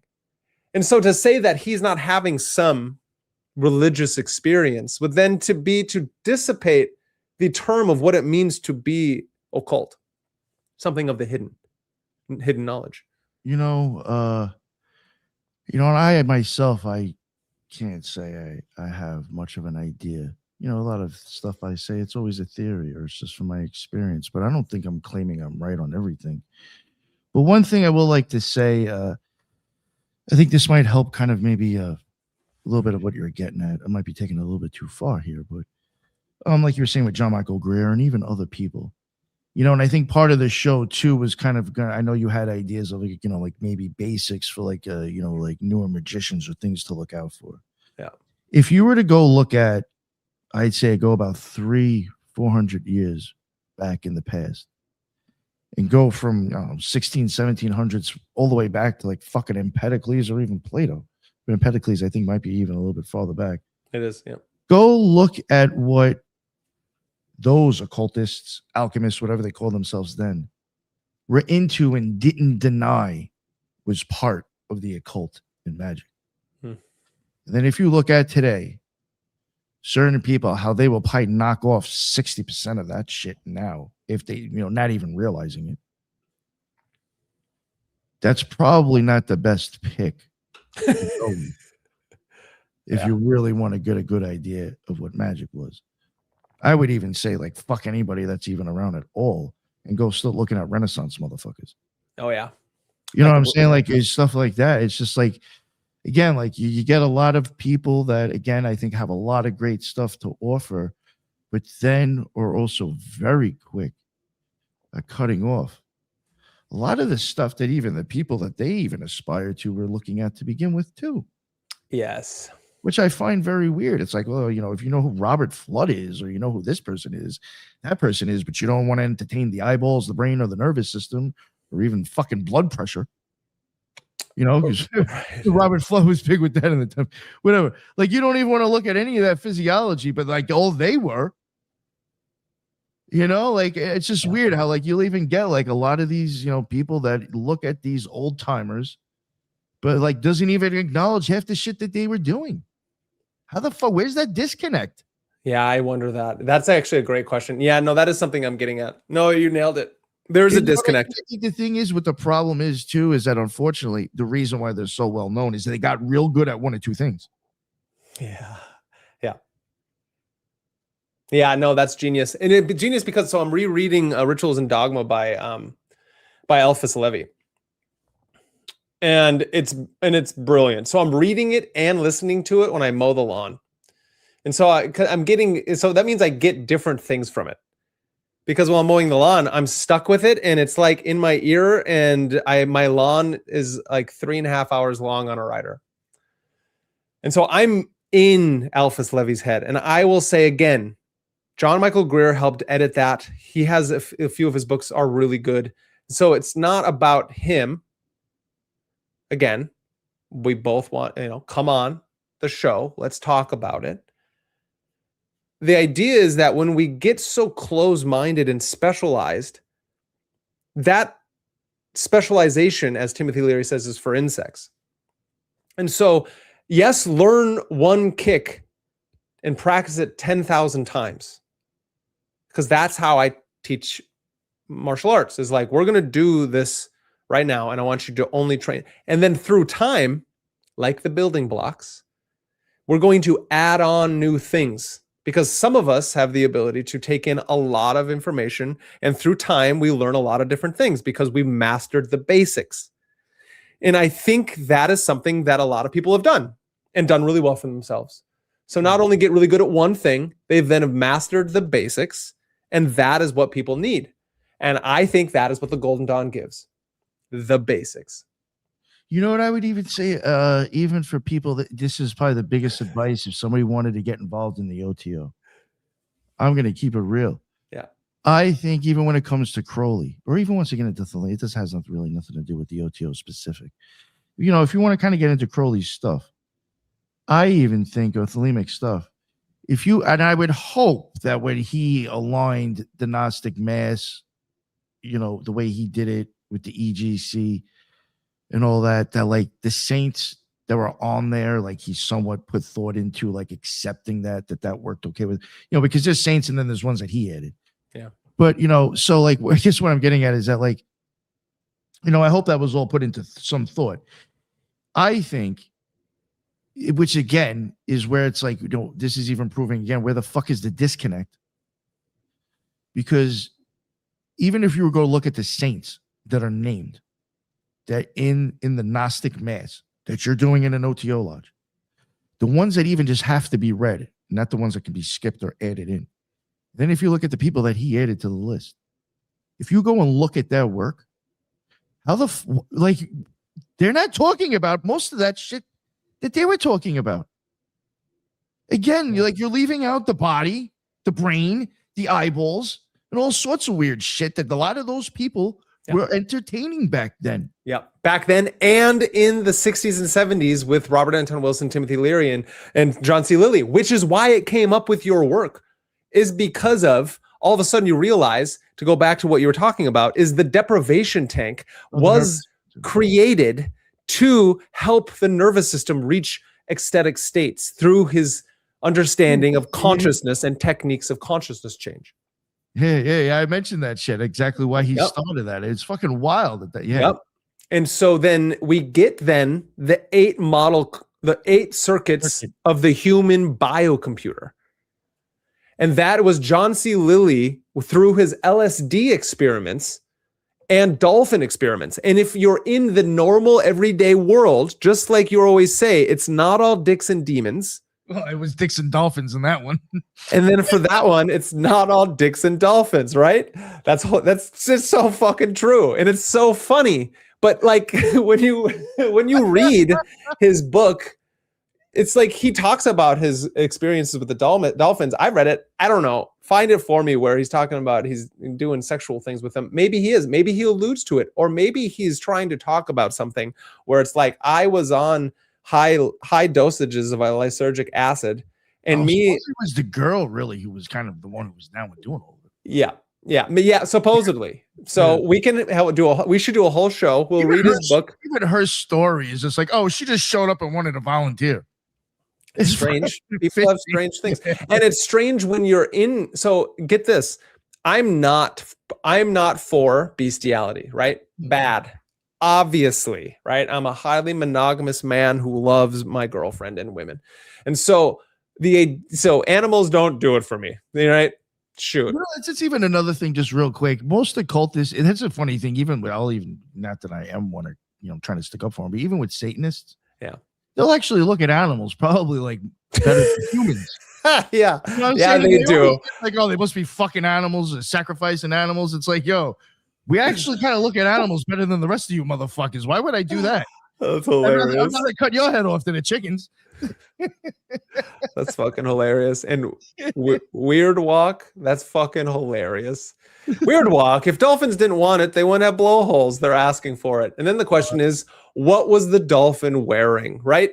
And so asking for it. He was asking for it, right? Humans aren't perfect, but the idea is, and why we love doing these shows, is for these human moments where we realize that we need to move on from the lower states of consciousness, those beginning stages. And this is something that through his experiment, his hermetic experiments, his occult experiments as hidden ones, he was going through understanding the basic circuitry, like the body being the biology or the hardware, and your consciousness being the software.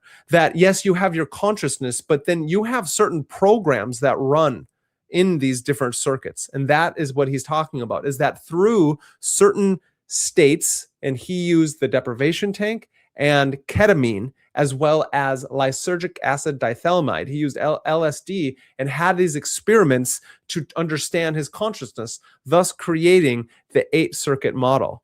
The 8-circuit model was then moved forward because John C. Lee didn't invent the 8-circuit models of consciousness, but he was a pioneering neuroscientist and psychonaut who came up with the framework. But then Timothy Leary developed the 8-circuit model, as well as Robert Anton Wilson popularized that 8-circuit model. Lilly had his groundbreaking work and called it the programming and metaprogramming in the human biocomputer. So whatever I said before, I just want to reaffirm that. Programming and metaprogramming in the human biocomputer. If you have the ability to read a book, that is one of the books you should read. And then you move on and you go to Robert Anton Wilson's Prometheus Rising. My worldview and how I got brainwashed, because all that work was going on at the same time with Leary and Harvard's LSD experiments, the drug that Albert Hofmann mistakenly created and went on his beautiful bike ride. So MK Ultra was going on at a very similar time frame as all of this is happening. MK Ultra is not only for creating Manchurian candidates and brainwashing and manipulating the masses through the same thing that they designed through MK Ultra. It is through that, and it is through the television, the internet, the electricity that runs all things through Wi-Fi. All of this was produced through MK Ultra. The same things that you pick up that we found out that you figured out you have in your pocket, the black mirror. They took a model of understanding the human consciousness that we were doing way back in the ancient times of scrying, using the psychophysiology of the human person through their experience, and they could skip a certain hardwiring and go straight into the nervous system and reprogram it. And now they're doing that exact same thing every day right here, which is why it's amazing to understand it and really important to do the full breadth of what it means to be a sovereign magician, is to disconnect from all egregores, reconnect to the ones that I think are appropriate for you, and have the consent of your own understanding that now you're unlocked and not trying to add on identifiers, but I'm trying to shed away all those things to become fully human so I can tap into that thing which is going to help me become the most virtuous man. Interesting enough, the same thing that is imprisoning us is going to can be a tool that also helps set us free, and that is understanding the nervous system. Isn't that fascinating? Totally agree with the nervous system. I think, again, not to keep on reiterating that, but I think that's a huge part of it. Is actually like even with my a lot of my mechanics of magic actually really does go back to, again, how the nervous systems are being manipulated by shit. But even like I have stuff for sigils, talismans, tarot, and even like rituals and initiation, that like even the studies and like what actually happens and goes on with people and how it affects their nervous system is fucking unreal. Yeah. It's just like, yo, like what I'm trying to prove actually with that whole series is that everything that we're using, I mean, even think about this. This even goes with initiation. And another thing that I just don't think is even explained or really talked about with the integration part, or even understanding what you're getting into. Like for us as a regular magician at home, you know, I'm just going to go with like what some of us might normally use if we're a ceremonial magician. You know, we're going to have candles. We're going to have incense. We might have like either a singing bowl or some sort of thing that creates noise, or we might knock or whatever to like start off our ritual. Meditation. We might use tarot. We might use sigils or talismans. Like, and then if you go and think of initiation, it's like something like that, but 10 times bigger, because now it's some big elaborate fucking play. It's obviously going to be made way more detailed because it's not just some person in their little altar. It's this whole thing that's set up. All those little things that you're already using at home for our little basic setups are fucking affecting us physically on a level that I don't even think we even fucking realize. And then multiply that by 10 by going into a ritual or initiation inside of a lodge. It's way more off the charts. Yeah. And they're not even understanding of that, I think, for the most part, for the people doing it. And that whole part's left out. Yeah, that's interesting. Yeah, that's really interesting. I mean, even the thing with the singing bowl, and it's something I even noticed or remembered, and I made sure I included it on my Mechanics of Magic. Whenever the OTO at the lodge that I was at, whenever they would do their Gnostic mass, or really any initiation, you know, you always started off with like a knock or something or whatever. Yeah. They would always use a singing bowl. And a singing bowl, they realized, and when they were doing studies on it, that like, because it rings and you like, when you hear it, it's going to catch your attention and you're going to focus on it. The way it rings and then just reverberates for so long and slightly dissipates, it will actually leave you in some like hyper-focused zone. Oh, yeah. Because it's slowly left away, but you didn't completely take yourself off of it. And it's kind of like left you focused. So like them even doing that little thing is like capturing your attention is already snapping you into focus for what's about to happen. Oh, yeah. Like that may sound like, but like it's fucking for real, for real. Oh, yeah. These little things attack your nervous system and makes your brain, just because of survival mode, start acting certain ways. Oh, yeah. No, that's even the reason why, like, what I went in with Black Mirrors in the candlelight flickering, if it starts to distort shit, your brain, just for survival mode, will start trying to just calculate what it is and spit out an image for you to fucking see. You know what I'm saying? Like, I've even covered like something I'm going to cover, which I think is really interesting, is like if you were to take away all our modern technology and we actually had to rely on the moonlight again, we'd be in a totally different fucking world. We would be in a completely different state of consciousness. Yes. Yeah. But like, like maybe on a full moon, you'll see edges and have ideas. But like your brain may say, like, I see a cat and think it's not a cat. Let's say a dog and think it's a wolf because you're just automatically thinking, I need to be prepared for the worst. Oh yeah. Oh yeah. And then nice. I completely agree. And then it leads back to the thing I'm always talking about is that, like Husserl said, perception is a gamble. Perception is a gamble. And then how do I connect that to the 8-circuit model? The first 2 circuits, the first circuit is the biosurvival circuit. It is forward and backward, fight or flight, the mother. It is the best drug to turn that circuit on and imprint it is maybe not the best. It's opium because that puts you in that cellular state. And so interesting enough, that's so we need to work on that biosurvival circuit. So then we're not at its whim and we're left fighting or flighting when we don't need to be. Opium's been an issue for certain occultists. Oh, for sure. Especially Thelemic ones. I've even known that. Has it? Yeah, yeah. Oh, yeah. I mean, even for people like I'm pretty sure. Well, I don't want to say the guy's name, but somebody passed away. He's not part of. He's not with us anymore. Yeah. I'm pretty sure he even admitted to that type of use in the past, and I think he was a knowing man. Yeah, and just so we all know, opium doesn't always need to be injected via heroin, so you can just smoke opium. Yeah. But I was gonna say something else. I totally forgot. But yeah, it's funny that you said opium. Well, it's funny because that's exactly what it does, and so that's why it can be so dangerous because it can leave you lethargic.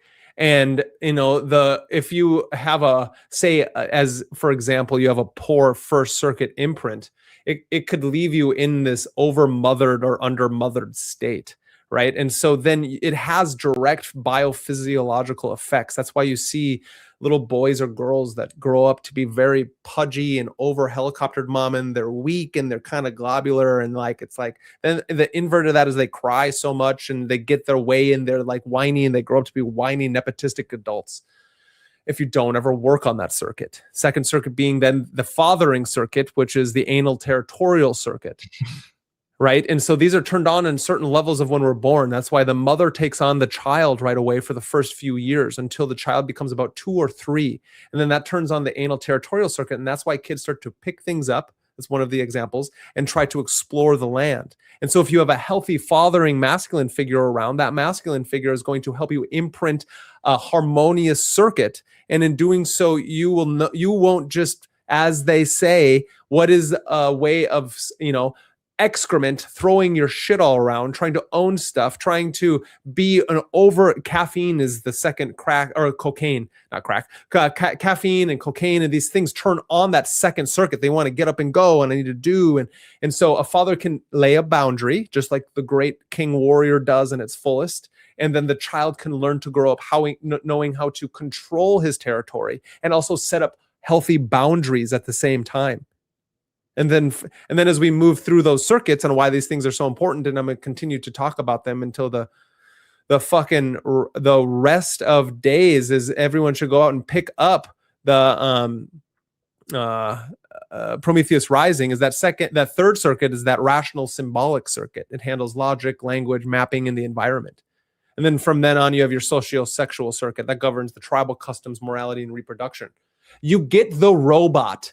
With those 4 circuits, it lays out you as a robot, you as a human person, and the robot isn't bad. That's the Zen parable, is that you need the NPC part of you, the ego that's there that knows how to run away or go towards an attack when needed, the one who understands its territory and knows how to expand that territory, the one who understands the socio-sexual dynamics around you and understands the customs and symbols of things. Like, that's what makes you up. Who is the wisest of all the mages, says Robert Anton Wilson? The answer is the robot. But then from that robot, we turn on the 5th circuit, and that 5th circuit is the somatic circuit. The 5th circuit, neurosomatic circuit, it is the awakened through meditation and cannabis use. It involves holistic sensory awareness. That's what I'm supposed to be at.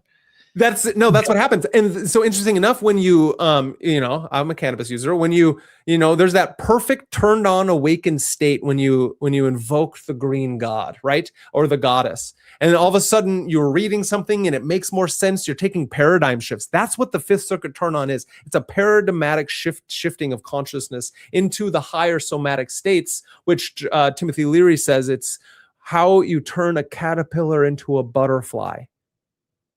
And that is the change, is that the caterpillar doesn't know that it is the butterfly. And so they speak different language. The butterfly knows caterpillar language, but the caterpillar doesn't know it's a butterfly. And so communication is hard. And so it's interesting now we're moving back into what it takes to be the sovereign magician in an age of hypnosis and AI and chaos, as in, it's like you're confused out there in the wild. You're like, why can't I find my fellow community that helps me move through this age of the occult? Because that's what we're in.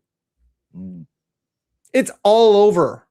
Yeah. It's in our faces. It's unreal. It's unreal how crazy the world is. I went on X today and it's all alien disclosure. That was like, I think one of the things that weirded me out, and I guess like maybe again, because I guess, these people were just around me. So I just assumed the whole culture was like this. But even with like, when I was in the OTO, it seemed like a lot of people that I knew, like there was some people there that were political that I didn't realize until like later on. But there was a lot of people that were not really into conspiracies. Oh, yeah. It's crazy how you can't be.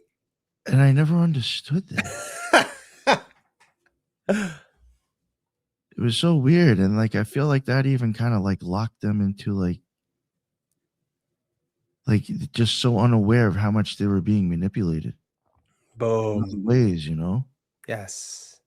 That's like even put it like, like how, like if you're a member of the OTO, like I guess you could be somebody who has a problem with the patriarchy or some shit like that. Like, yeah, I don't know how you could sit around and knock Catholicism and Christianity all the time. Because like one, I mean, you're going to a Gnostic mass for fuck's sakes. Yep. And it's Thank you. Yo, EGC, Catholic is in there. Yeah. Gnostic Catholic Church. And the mass was done based off of the Russian Orthodox. So it's just like weird. It's just like, how does that happen? Isn't that fascinating? Yeah, and it's just like, I don't know. It's just like weird. So then that's something that Mark Stavish says in his Egregor's book. And I can never fucking... Oh, that was an amazing book. Amazing book. Shout out to Mark Stavish. Great interview. Love his work. Again, come on, and he never answered me back. I gotta harass him. Just keep harassing him. Because again, we're not hating on the lodges. We are. But it's not a complete hate because I understand. And I hope you know that I also understand that there's things that I won't be able to tap into in a certain way because of I haven't had the ability to go through their initiation with the temple. I get it. Right? I'm not an idiot. But I also say I don't think I need it. And that's and because I'm not in a place to have to be there. And so I have the books are useless without the experience and the worldview shift. And then all of these things become a panorama of a beatific vision that's experienced in the world. And it changes you as you experience it, as you have and witness what Crowley states in his John St. John. Everyone should read it. It's that when I am moving and traveling up the tree through whatever it is, because the tree isn't linear, the tree is not just two-dimensional, nor is it three-dimensional. It has many facets of that tree. And so to think that my life just moves zigzaggy up, which it does, which I love, and I will witness and experience all paths and spheres. What are you saying? I think you'd be like almost fractal. Fractal. That's exactly what I'm saying. That's exactly what I'm saying. The idea is then that you are reaching a place where you become God mad and you witness God in all things. And I think that's what's really important. And I think anybody can experience that from the more Christian mystical experience of the nun who is just every day invoking. Saint Hildegard knew what would fuck. That's what I'm saying. Saint Hildegard, exactly, is that you can reach these levels that we call mystical understandings of the universe and experiences of healing and oracular and visionary and all these things by doing there is a framework, and it's not just there. It's all place because it's outside of the time-space continuum. What are you saying? Something I just thought was really interesting how you just touched on a nun or whatever. Yeah. I had a guy on for Bible Magic, and he was like, yo, pull up a liturgy. And I was like, I went and picked St. Hildegard. Yeah. And then I went and looked at St. Albertus Magnus. And if you see the shit that the church is acknowledging that this person is associated with in their liturgies, you're like, yo, this is rather fucking occult. Yeah. It's just like, it's like, how do you put this in a liturgy and then turn around and say X, Y, and Z about stuff that's the same thing? Yeah. Like she was even like, if you the point he was trying to get at, and I hate to say it, I have to give him credit. I was like, he's right on this. He was saying, he's like, I don't know why people get stuck on Hecate. He's like, he could be very he's like, first off, he's like, I don't think most people really even understand who they're dealing with. They don't. He's like, but if you look at what she's good for, he's like, you could still go to Saint Hildegard. And if you look at what her liturgy says that she's for, he's like, she's got Hecate beat. That's hilarious. Why is it always Hecate? So why would you with that? Yeah, no, I completely agree because it is that crazy. The stuff that they'll get into, if you look at that shit, you're like, holy fuck, this is occult as fuck. It's occult as fuck. No, it's because that is what it is, because it was never separated.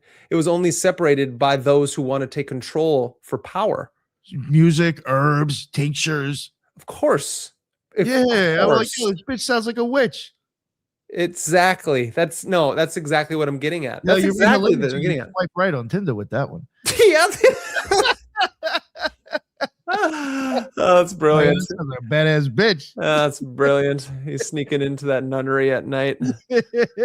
No, I completely agree. And it goes, and I know people, don't get sick of it. You're here because of, I talk about these things. Robert Anton Wilson talks about in his book, And in Illuminatus trilogy, it's the book also, the New Inquisition. It's the idea is that the Inquisition never ended. It just changed form, just as the institutions may change, but the magical teachings are underneath it. And it's for you to tap into those things with your heart.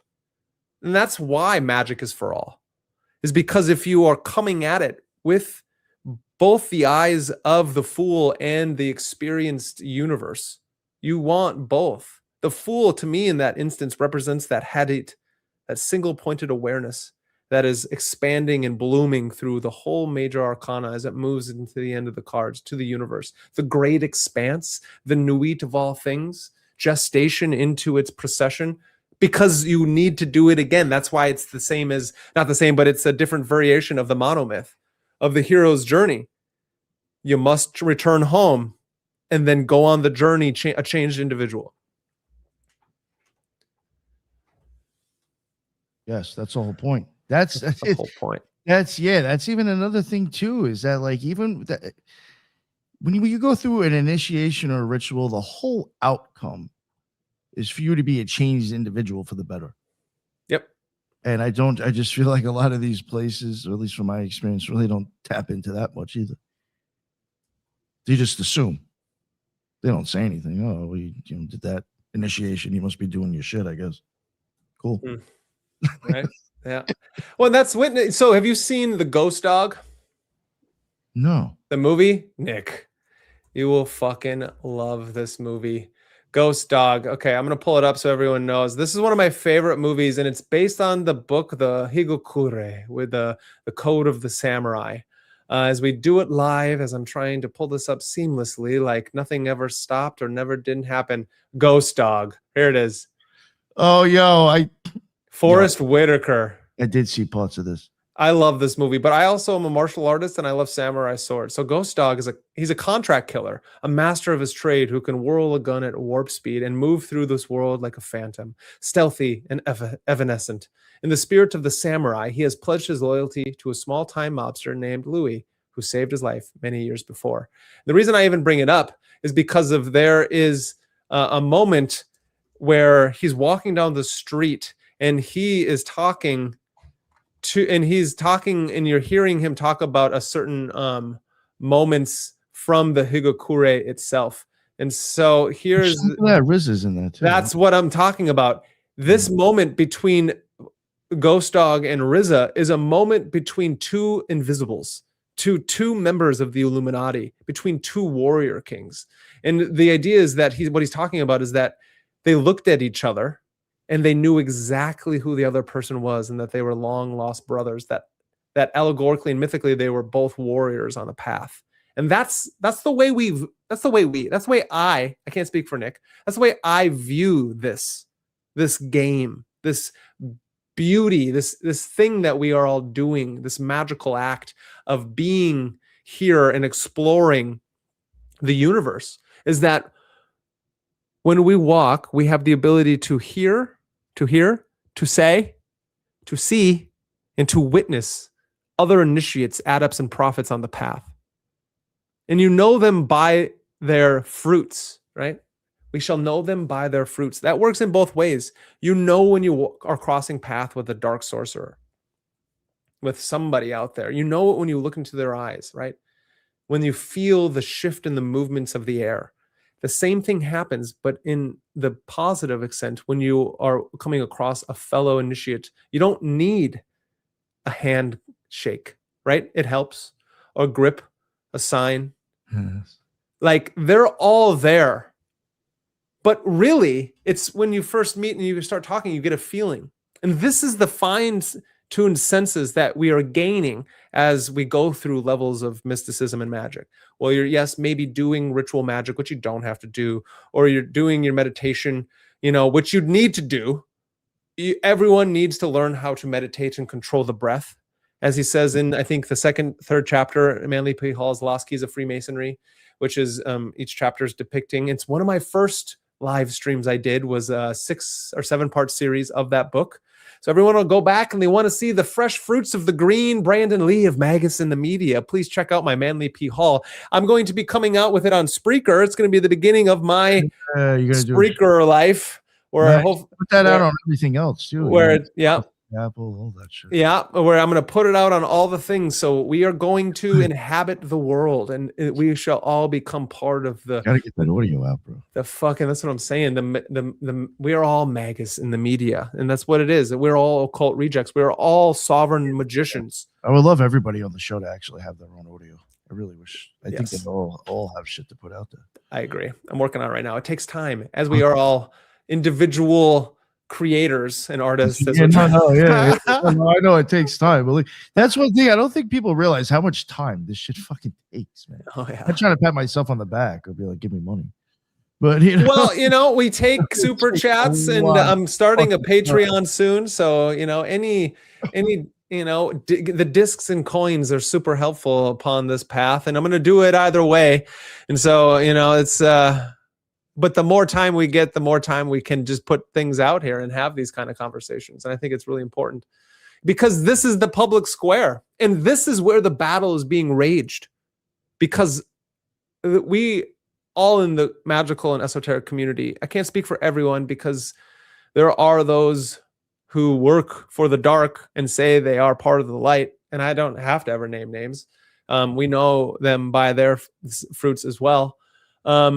But the idea is that there are bigger fish to fry. And so let's not get caught up in this Hegelian dialectic of us versus them, left versus right, gender wars or race wars or any of these nonsensical things that are, as the parasitic oligarchs are continuing to advance the surveillance state as they build up the AI dystopic all-seeing eye of Sauron, as Oracle and Palantir continue to try to put us within some virtual simulacrum, right, as we are understanding it. But the sovereign magician works at the edges, right? They don't take sides.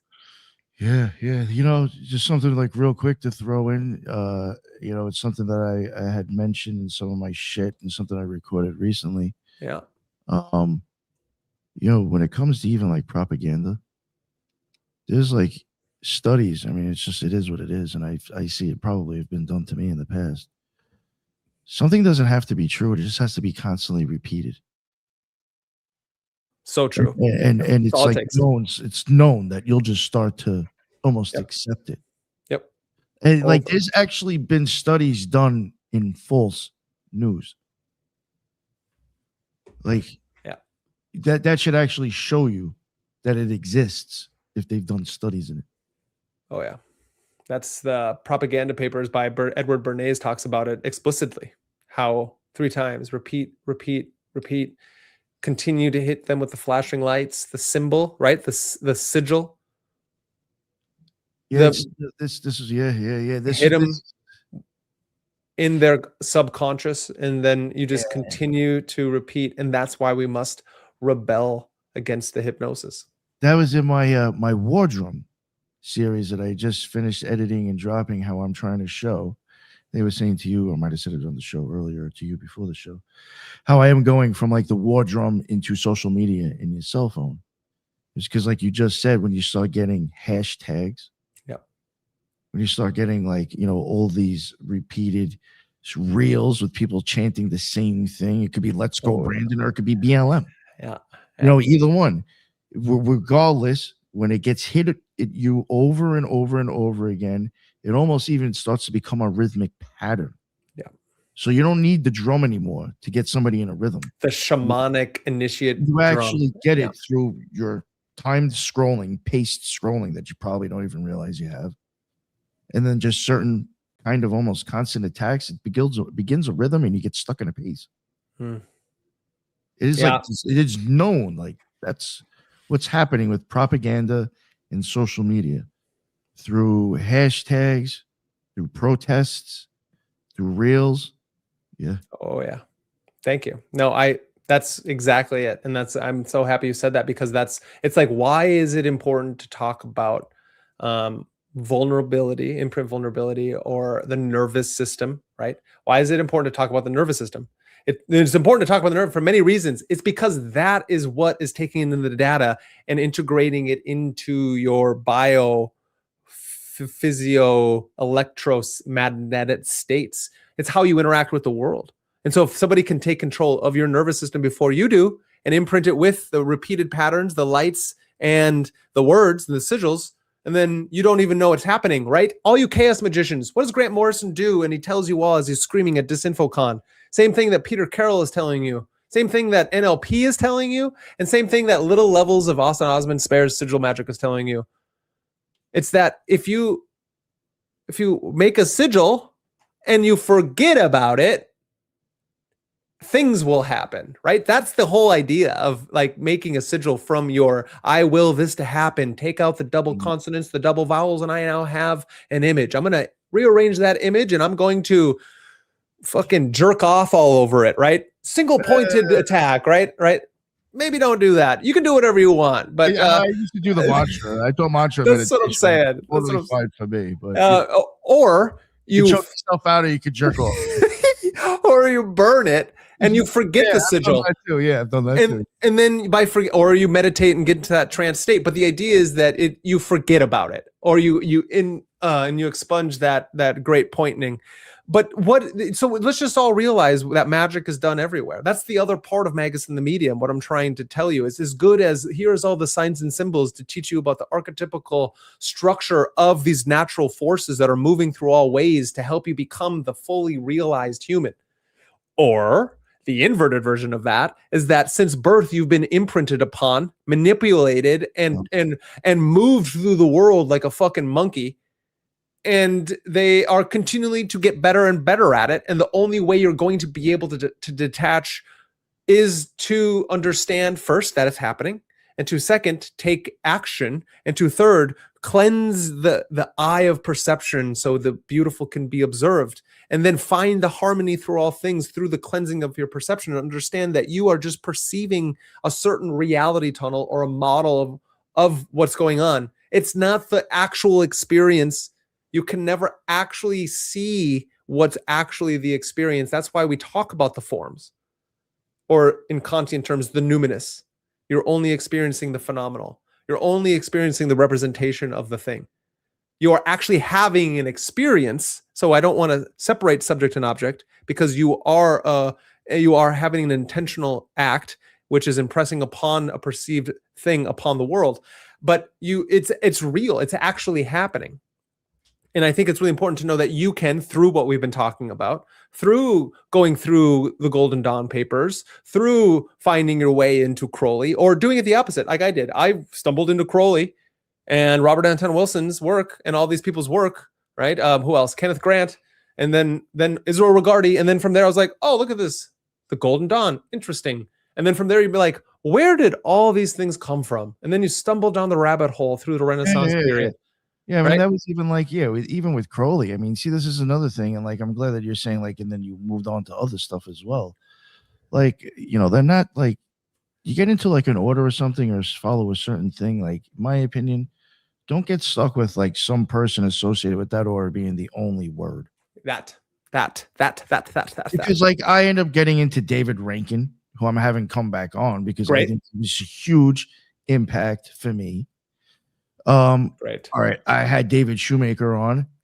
He's brilliant. But he does bring a different angle. Yep. Which was a huge impact for me. Yep.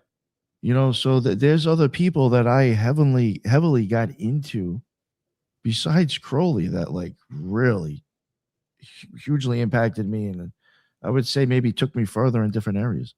Yeah. And I think that's important because certain like Crowley's one of the better writers. I don't care what anybody says, even though he didn't stick to the formats of a William Butler Yeats, who I also love his poetry and his work, right? Two members of the Golden Dawn, one more traditionalist, and obviously Crowley the rebel. But the idea is that from there, what is it? I had it around here. I showed it the other day. It's the Book of Thoth. It's one of the first, besides Manly P. Hall, I picked up the Book of Thoth and I started reading it. That's one of the first books I ever read of Crowley. And like, I didn't know what the hell was going on, but I knew something was happening. I knew it was a living, breathing text.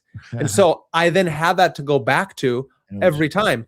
And in my experience, I was going through the entheogenic consciousness changing. I was reading Crowley, Robert Anton Wilson, and studying philosophy at the same time. I've said this before. And so I got really lucky because that was my early 20s that I was going through these things. It led me down a strange path. We all go through strange things as we are, I don't always like to say it this way because I hate the term, but they be burning witches. So there's that. But the idea is that when we are exploring the unknown realms of where most of the light doesn't touch, we need to go into those aspects so we can, right? What does Jung talk about? Jung says, where is the secret mystery of all mysteries and the hidden key of all things? Where's the jewel of all jewels? It is hidden within the depths of the place that I'm not willing to look. And once I do it expands into the philosophium, right? I would even say sometimes looking into the dark is like literally just thinking of other ways of looking at shit that you've never entertained. Yeah. Because that's going to be a whole new area that you've never shed light on before at all. Oh, yeah. Yeah. And I think what's fascinating is like, I don't know, these conversations are important. And you and I, Jin, Kaiva, like, our homies at the Rejects, like we can have these kind of conversations and there's no like chest puffing, right? And so that goes back to the primate psychology of the robot, normal 5 circuits of consciousness. Obviously, what we're trying to do is we're trying to balance out these circuits like chakras or meridians, like in acupuncture. But in balancing them out, we're trying to make sure the ones that aren't more forward, right? With myself, I can tend towards being over bombastic and gregarious, right? I know that about myself. But once you know that, you can tell when you're doing it, and then you can add a sense of levity to things, and then be, the cosmic joke meets the cosmic suffering, and levels where, I can understand where I'm then hopefully going to steel man people's arguments before I tear them down, but first steel man it, and then I can work our way through language to show, I want people to show me theirs and I'll show you mine. And as we do it, like swords, like men, or like, women or whatever, we can have a sword fight. And that's a spar. And I think you truly don't, as they say in the second Matrix, as he says to Neo, the Asian kung fu master who protects the Oracle, he's all like, you truly don't know somebody unless you fought them. And I think there's something to that. And I think that's really important. I think a lot of people on the show too, even Sanre, I got to get him on more with the rest of the crew. Yeah, it's just really good to have on during the day. So there's just a lot of people that he misses out on. But even him, he looks at shit like from so many different angles, and he's like so interested on hearing other shit. But I think the rest of us are even like, we understand, like, you know what, even if I'm not sure, like, I'm just going to say this as an example, doesn't mean this is the truth. But Jin could be saying something to me, possibly even saying that I might be looking at something the wrong way. And the thing is that I don't think we all think we know it all, that we might actually sit there and be like, you know what, maybe this motherfucker's right. Right. You know what I'm saying? Yeah. And it'll stall us from being a dick and egotistical, because we may even sit there and be like, fuck, maybe they're all right. I don't know what to say. Yeah. No, I love that. I like that because I like that. We're just not going to get that defensive, because I do think we actually do question that we may not always be right. Exactly, because questioning authority means to question the authority of the false self, of the person the tyrant self, who thinks he knows it all. Mm-hmm. And that's why we bring the fire, and that's the Promethean fire that we're all trying to bring to each other, is understanding the mythology is real. And that it's really important that we check each other, but also help each other move into unknown territories that maybe we wouldn't tread. Oh, I've learned so much just from working with people on this show. Fuck yeah. Even just over the last few months of interviewing, since I started at the beginning of the year interviewing, let alone the last year of just podcasting, I'm like, holy shit. Like I might change my thoughts and how I feel, reality itself. And I think that's part of then going back to the movements of the aeons and this embodied state we found ourselves in, this world. We are in the age of chaos. We are culminating at a high rate of information right now as we explode into a new world. And we need to become sovereign, and we need to be magicians. I think it's a good thing to say too, just for people listening who might be getting into this stuff. If me and you were to probably pick out our most impactful or our favorite guests, you'd probably even realize they're all, if they are, involved in probably different orders. Oh, for sure. You can even say, look, not all of them, like I'm entertaining all of them. Yeah. I don't think even one of them has the right answer. You know what I'm saying? That's good. That's a great point, Nick. Yeah, that a lot of it's all they are all. So it's not hate. Yeah, it's that I find there's value in all these things. Yes, somewhere. Yeah, somewhere, and I completely agree. I think that's a great point. And then why certain things, which we haven't really touched upon much, even though it's like the backbone. Not one has the answer either. Yeah, exactly. But yeah, completely. Which is why we like the Tree of Life so much, right? Why the Kabbalistic Tree of Life, as we've come to learn, is a cabinet system for knowledge. And as we are all, like we talked about earlier, creating our own 777, our book of correspondences, which then in the East would be the book of changes or the I Ching. We are all finding how the forces of nature move around us and within us. And that's why we take multiple angles, and why I try not to put myself up on a pedestal too much. But also, if somebody wants to throw down, I will try to whoop your ass. You know what I mean? Like I do martial arts and train for a reason. And I am a philosopher because my mind is my sword. And I think it's really important that we don't hierarchize this and gatekeep magic. And it's because if every one of us has our own experiences to give, and when tested, because testing is important, and when we follow maybe hopefully a lineage or a tradition, which I think is important, but the tradition doesn't have to be limited to a certain lodge, which is then why I named this thumbnail the way I named it. Interesting enough, magic without a lodge, right? What's that a play on? Magic without tears. Yeah. And it goes back to the rebel himself who never truly rebelled against Christianity. And that's something I got Lon Milo to say. Not that I got him to, but I was asking the question because we were talking about his new book. And I'm going to come out with that next week. And it's fascinating enough. He only had an hour, and he talks really slow, but he's brilliant. And so in an hour, I couldn't get as much out of him as I wanted. Yeah. But the things I did were gold. And that was one of them, is that Aleister Crowley wasn't rebelling against Christianity. He was actually trying to accentuate it, show its true beauty. You know, it's funny. I've said on the show once or twice that I actually wondered if his main issue was the way it was being looked at. Yeah. So I was like, if you look at a lot of the stuff, again, the Gnostic saints, some of the people he mentions, I mean, it's just like, you couldn't have had a problem with the church that much. No. I mean, you'll have Valentinus in there and then Hippolytus, and it's like they're almost kind of like opposites in some ways. You know, and it's just like, I don't know, it just seems very weird. And not to like get into, revealing secrets and initiations, but there are certain things that I look back at now and I'm like, if you were to put a Christian or a Catholic scenery to this, it's no different. I agree. No, I completely agree, because it's getting into the esoteric. And if not that it's so much like Blavatsky does with her, like, there's levels of brainwashing with things like the Lucius Trust, right? That Alice Bailey did and is integrated into this strange dark sorcery. I will agree. And H.P. Blavatsky, I do really like her work, but there's some fuckery. But she did talk about, the one religion. And so that does veer into why we live in an occulted world, is because we're seeing this one global order, right? The new world order.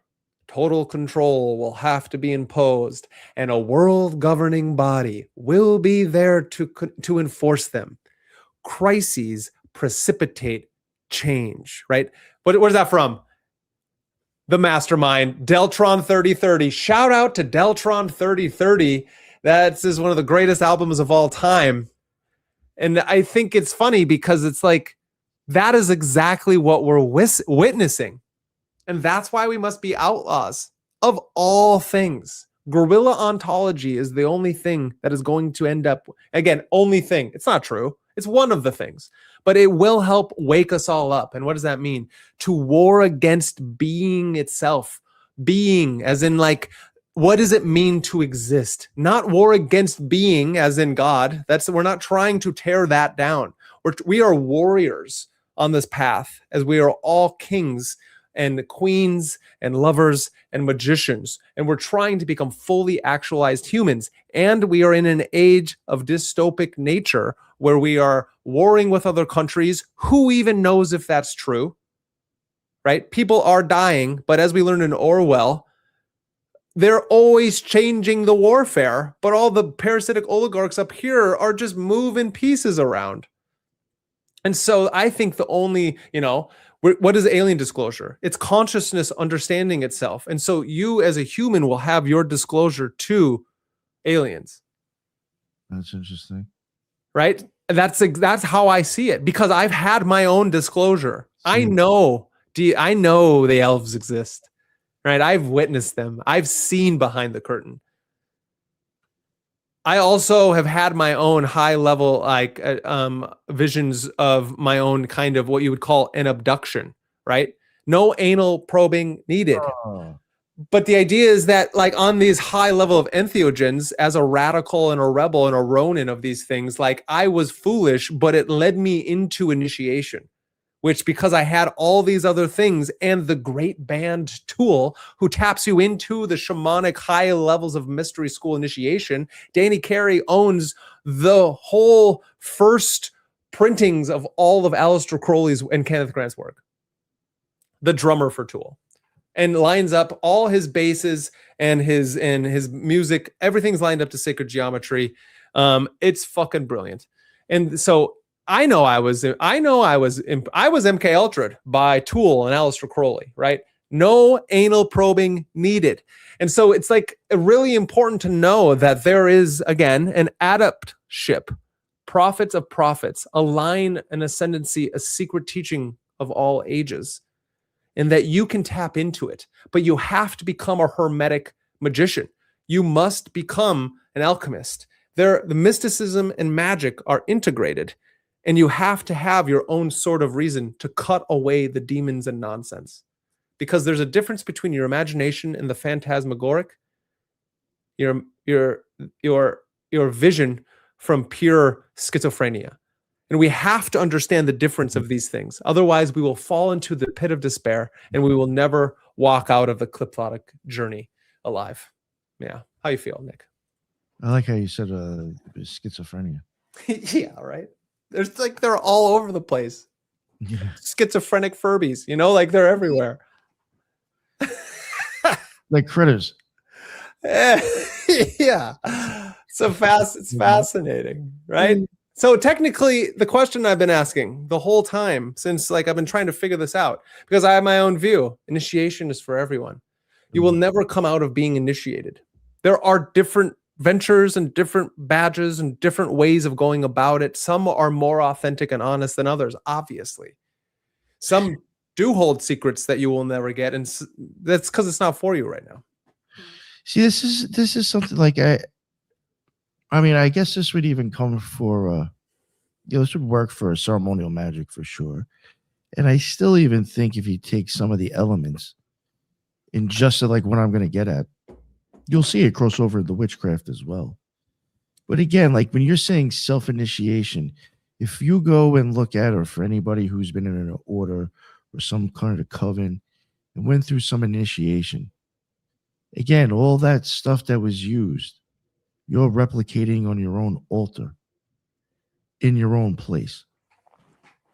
Yeah. Maybe it's all that shit, again, that is affecting your nervous system somehow. You are now bringing into your own home to self-initiate yourself. Yeah. With the same tools that they're using, just in a grander place. Yeah.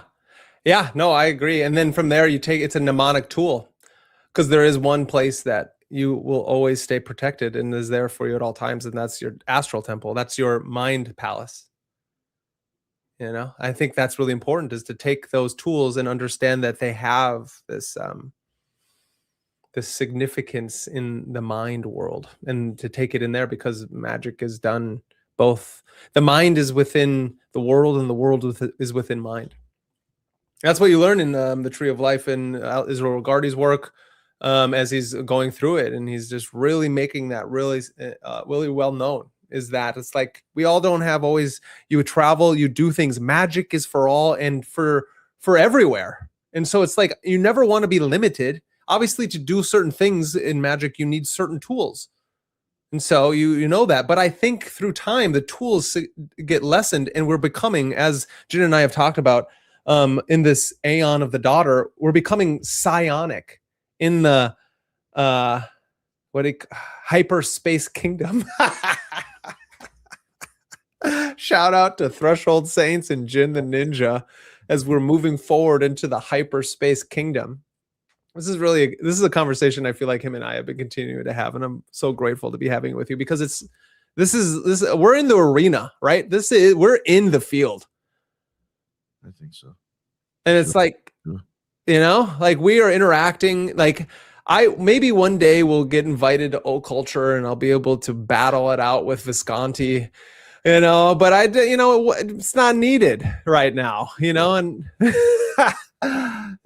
honestly, I hate to say it, as good as everybody is, I think, on the show, for some reason, I don't see any of us ever getting invited for something like that. No, but I'm working on it. At least the invitation. Great, yeah. Not even because I want it, just because I want. So new, you're not like associated with us, like you're not stamped. Like that's not on your forehead yet when you approach people. It's not. That's funny. Yeah. They think he's just Magus in the media. Oh, so funny. It's so funny. It's you know, like it's great, and that goes back to the ghost dog and the RZA. You know, you should know them by their fruits. And when you're an outlaw for life. Yo, and that picture, I was gonna say something about that, and then I forgot. If you look at that whole thing, I even wondered if that was just both aspects of the same person, because one's in all black, and then the other one, the RZA's in all green. That's good. So, I mean, you can even look at that as maybe the Emerald Tablet, or That's green good. is an absence, I think, of a certain color, isn't it? Yeah, I don't remember. Black, isn't black the absent of all color? Or some shit, or whatever, and or it's whatever, something like that. So I'm wondering if there was actually some sort of actually deep, symbolism going on. Oh, probably. If it is showing like one is the aspect of the other, then it is showing kind of like the same thing, just different spectrums of it. Yeah, that's beautiful. And then, you can be the good guy, or you can be the piece of shit motherfucker as well. Yeah. That was within all of us. That is within all of us. No, that's brilliant. Yeah, I do really like that. It's fascinating. And a lot of times I even do think, not to get too far off, but like even when stuff seems to be a little bit dark, I mean, sometimes I think that's just like to resemble like the person, like, they're killing their old beliefs and their old habits. Yes. Like you're slaying those things. It's the blackening. Yeah, and it's not necessarily like you're actually killing people. No, and that's what people get wrong with a lot of the cryptic work, right? We must understand, like John Dee was a brilliant cryptographer, and so understanding of how to send code through battle and through space and time to like send messages, and so like the cookbook, the magician's cookbook, these ideals of like we change things into symbols so the profane aren't able to see them. And that's why I get why lodges are really important as well, because it keeps the profane from witnessing the beatific vision of God, which could destroy them. That's like the allegory and the myth of like why the profane can't witness the splendor of God until you're initiated in an adept, and then you can witness bits and pieces as you climb up the tree until you're able to merge with the all source. Right? That's kind of like the idea. We like fucking 2 hours, and we can paint like, it's like, that's what I said with Jin. It's like, you guys, I hope out there understand, like you're getting the secrets of the Illuminati out here tonight. We're like dropping knowledge, at like all times. This is how it works. Like you'll get a book eventually, and maybe a comic book, and definitely more videos, but this is an ongoing topic in the age of chaos. The surveillance state is rising up, and unless you're a philosopher, warrior, king, magician, god, right? The God man, as we're all trying to become. Not take over God, right? We can never do that. Never take over. Like, right? We're just trying to awaken, as the Buddha said. But the Palantir is watching at all times. At all times. You are all carrying around homing beacon devices. This is MK Ultra in a box. And unless you tap into your nervous system and take control of it, which I haven't completely done that. I still let my emotions rage sometimes, or I'm petty, or I like the forces of whatever come through me. And we have to continual practice, tap into the nervous system through mysticism, right? Through meditation, through our magical states. And then what we're doing in that, so we understand what's happening, is you're taking over the limbic system and taking over your sympathetic system into a parasympathetic state. So then that with your breathing, control the breath, you can think clearly and make good decisions instead of being a drone, a smith, an agent for the empire, which never ended. And make sure upon rebelling against the empire, you don't then become the empire, which is the problem with a lot of the extremists on the right and or left, is that they both fight against it and become it at the same time, instead of making sure we move forward where there is some semblance of harmony instead of the massive psyop that we all live within. You know what I mean? Massive psyop, you're damn right, man. Beautiful. Beautiful. What an evening we've had. What a great show.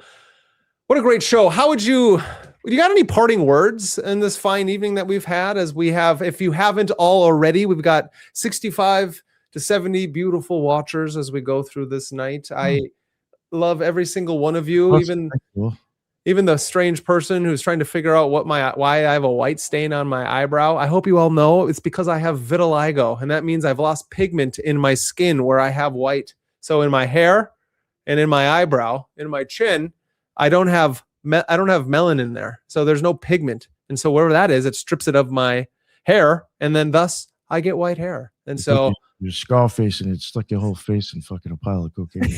Yeah, exactly. No, this is what I tell people, because I deal with a lot of people during the day, is I look at them and I say, they're like, did you dye that? And I'm all like, no, I don't follow trends. I set them, because people would pay good money for this. Like so stress. So that's actually what it is. So yes, that's actually how I got vitiligo. Normally it starts when you're young. And for me, it started when I was 30, and that was 9 years ago now. And it just turned on because of 2 really, really stressful years. Yeah. Yeah. And it just happened, and it happened fast. So yeah, thank you. Thank you, Eris. That's nice of you to say. Yeah. Again, if you haven't, like, subscribe, and share to MagusintheMedia as I continue to try to integrate our dragons and battle the archons. Nick, what do you got for us? Any parting words? Again, I would just say, like, kind of something that I think I reiterated a few times. Maybe go look at people in the past that are a little bit older than the kind of neo magicians we look at now. That's a good term. Yeah. And maybe you'll just, come across some other stuff that you might realize is interesting that you don't see being talked about now. Yeah. No, I like that. Because there's a lot more to it than that, I think. Yeah. In my opinion. I even do think that, even some of the secrets of secrets, or the mysteries of mysteries for some orders, you might actually see kind of talked about from different Renaissance people in their books. Oh yeah. It's just like, again, those are some of the things you don't see talked about at all anymore. So it's really interesting, Yeah. Because like you'll even have a lot of people in the past. Again, we're talking about the nervous system. They were talking about your eyeballs and your brain. Yep. And they were stressing kind of a real death almost, or something to like an out-of-body experience with being involved in magic. Oh yeah. So like there's a little bit more to it than just kind of like spinning around with the crystal in your hand and throwing lavender over your shoulder. I'm just keeping it real. It might be a little bit more in depth than that. The thing is, it's like you're cheating yourself if that's all you think it is. I'm not knocking you. That's good. No, No, it's child's play. Totally cheating yourself. Yeah, it's child's play. That's hilarious. Yeah. It's like you stop edging magic. Yo, and that's another thing. It's like, go already. If that's the one thing too that I don't get with some people, and this is maybe so people understand where I'm coming from as well. Because with my mechanics of magic series, I'm not trying to dumb down magic at all. I actually think with the stuff that I'm trying to prove with it, and I do have actually a progression and almost a climax, believe it or not, where it will get to like some serious shit where it's like I think at the end, by the time I get to a certain point, I think most people, again, going back to, which is why I love having you on the show and bringing you in, is how much you stressed with the nervous system. Oh yeah. I do think that like by the time I'm done with that series or close to it, people will realize how much it really is on that. Oh, it's huge. And that's something that's I think is part of the secrets as well nowadays. Yeah, the eye. Right? Ocular, the optics, alchemy. We talked about it, and we're going to bring it up on Monday. Nick's going to come on the Monday night show with my love and the brilliant my love and the same person, the brilliant Kaiva Rose, on our Monday evening show. Nick's going to come on, and we're going to talk about the fucking Black Mirror Part 2 and how optics are so important, because Al-Kindi is the guy who we were talking about. He has his whole thing is on stellar magic and stellar rays and how important optics are in the whole thing. And without him, we would have no John Dee, we would have no Renaissance magic, we would have no Aristotle and the Greek being translated for the rest of Europe without Al-Kindi. It's fascinating. And without that, or then with Agrippa, we have no Agrippa. Without Agrippa, Golden Dawn ain't got shit. You know what I mean? And so it's like, a lot of things ain't got shit. The whole thing. I completely agree. And so, it's important. So everyone, make sure you come back. If you're here tonight, come back Monday night. You get the two buffoons before you and the beautiful Kaiva. Yeah. And so it's gonna be a good night. Yeah, we're gonna have a great time. Kaiva adds that intuitive. I could definitely nerd out. Yeah. Oh, we're going to. So that's beautiful. Nick, tell them where they can find you. Yeah, the Occult Rejects. It's on Rumble, YouTube, all major podcasts. I would say that if you check out the audio, there'll probably be more shows on audio than there will be on YouTube or even on video. So, if you don't mind listening instead of watching a show, you'd probably be better off checking out the audio, but there's tons and tons on video. But I just want to let people know that. And we do have occultresearchinstitute.org, and I do have a Substack if you want to check that out. There is a bunch of free stuff, and then there is, whatever for $5 a month or some shit. You can get other shit, but other stuff. I have to try to sound professional here. But you can check that out if you want to. It's kind of a way to, I guess, donate to the show, really. Yeah. But you will get other stuff that either won't make it onto the show, or you will get it way before it ever drops in an episode. So nice. If you're into reading, I've literally put whole shows up already, like the whole fucking thing. So yeah, probably there's a show up there that hasn't even dropped yet. Oh wow, nice. Yeah. That probably won't drop for a month. So if people, you get a chance to actually read the show prior. So yeah, go check it out, and you can suggest guests and topics. Nice. Yeah. Thank you. And I'm of course. No, run. No, I love it. Yeah. Shout out, great build. Yeah. Run on God. That's the best. Run on God. That's hilarious. I hate to. He's my boy. I fucking love the dude. We love Jules. I would hang out with him if I gotta meet the fucking dude. Honestly, and you guys. I would really love to one day in real life, but you remember the last time when I said something about we're gonna keep it short, and he mentioned something about keeping it short, and then he just started going, and I was like, what the fuck? It's happened multiple times. I remember exactly the day you're talking about, though. Be she could tell, I was like, what the fuck is going on right now? He's got 16 names. Yeah. Shout out Jules. Yeah. what is what is it? Mississippi Mystic. That's it right there. The Mississippi Mystic. That's one of the funniest things I've ever heard. Yeah, I was like, what the fuck? No, that's good. No, I agree. No, it's great. We're gonna hold. Maybe we'll eventually one day host our own. Talked about Jin. We'll host our own occulture. Yeah. Oh no, I've thought about doing that actually. No, that is something that I do want to do because again, I don't want to try to talk about it. I've mentioned it before, but it is something I have actually really seriously thought about, and I have kind of a half-assed looked into it. But I was even thinking, I mean, you could get a couple of people that come in that aren't from the show, but technically, I was if I was to get 2/3 of the show to show up, that would be enough speakers right there for probably a day or two at least. Yeah. No, so many different topics. Oh, and it would actually be and I do believe people would come with a topic. It's not like they're going to get up there and just freestyle shit for an hour. You know what I'm saying? I think we'll actually get an event kind of lecture style too from the people on the show if they have 6 months to prepare for it. I have thought about doing that. I do think that's very doable. Great. Well, then there you heard it here first. This is why I went to so many events is because I wanted to learn. You were done. Yeah. The outlaw, the secret agent. That's you had to the same thing. Read how does this shit move? How does it function? Right. Yeah. Ones that did shitty, you realize what not to do. Oh yeah. No, I agree. That's the best way. That's the best way to do it. We got a bunch of people in the house tonight. Thank you all for hanging out with us. I'm going to answer 3 questions that I saved just really quick. This is MagusintheMedia speed round, Weird Walk. That was exactly why Plato didn't like poets who turned gods into rapists.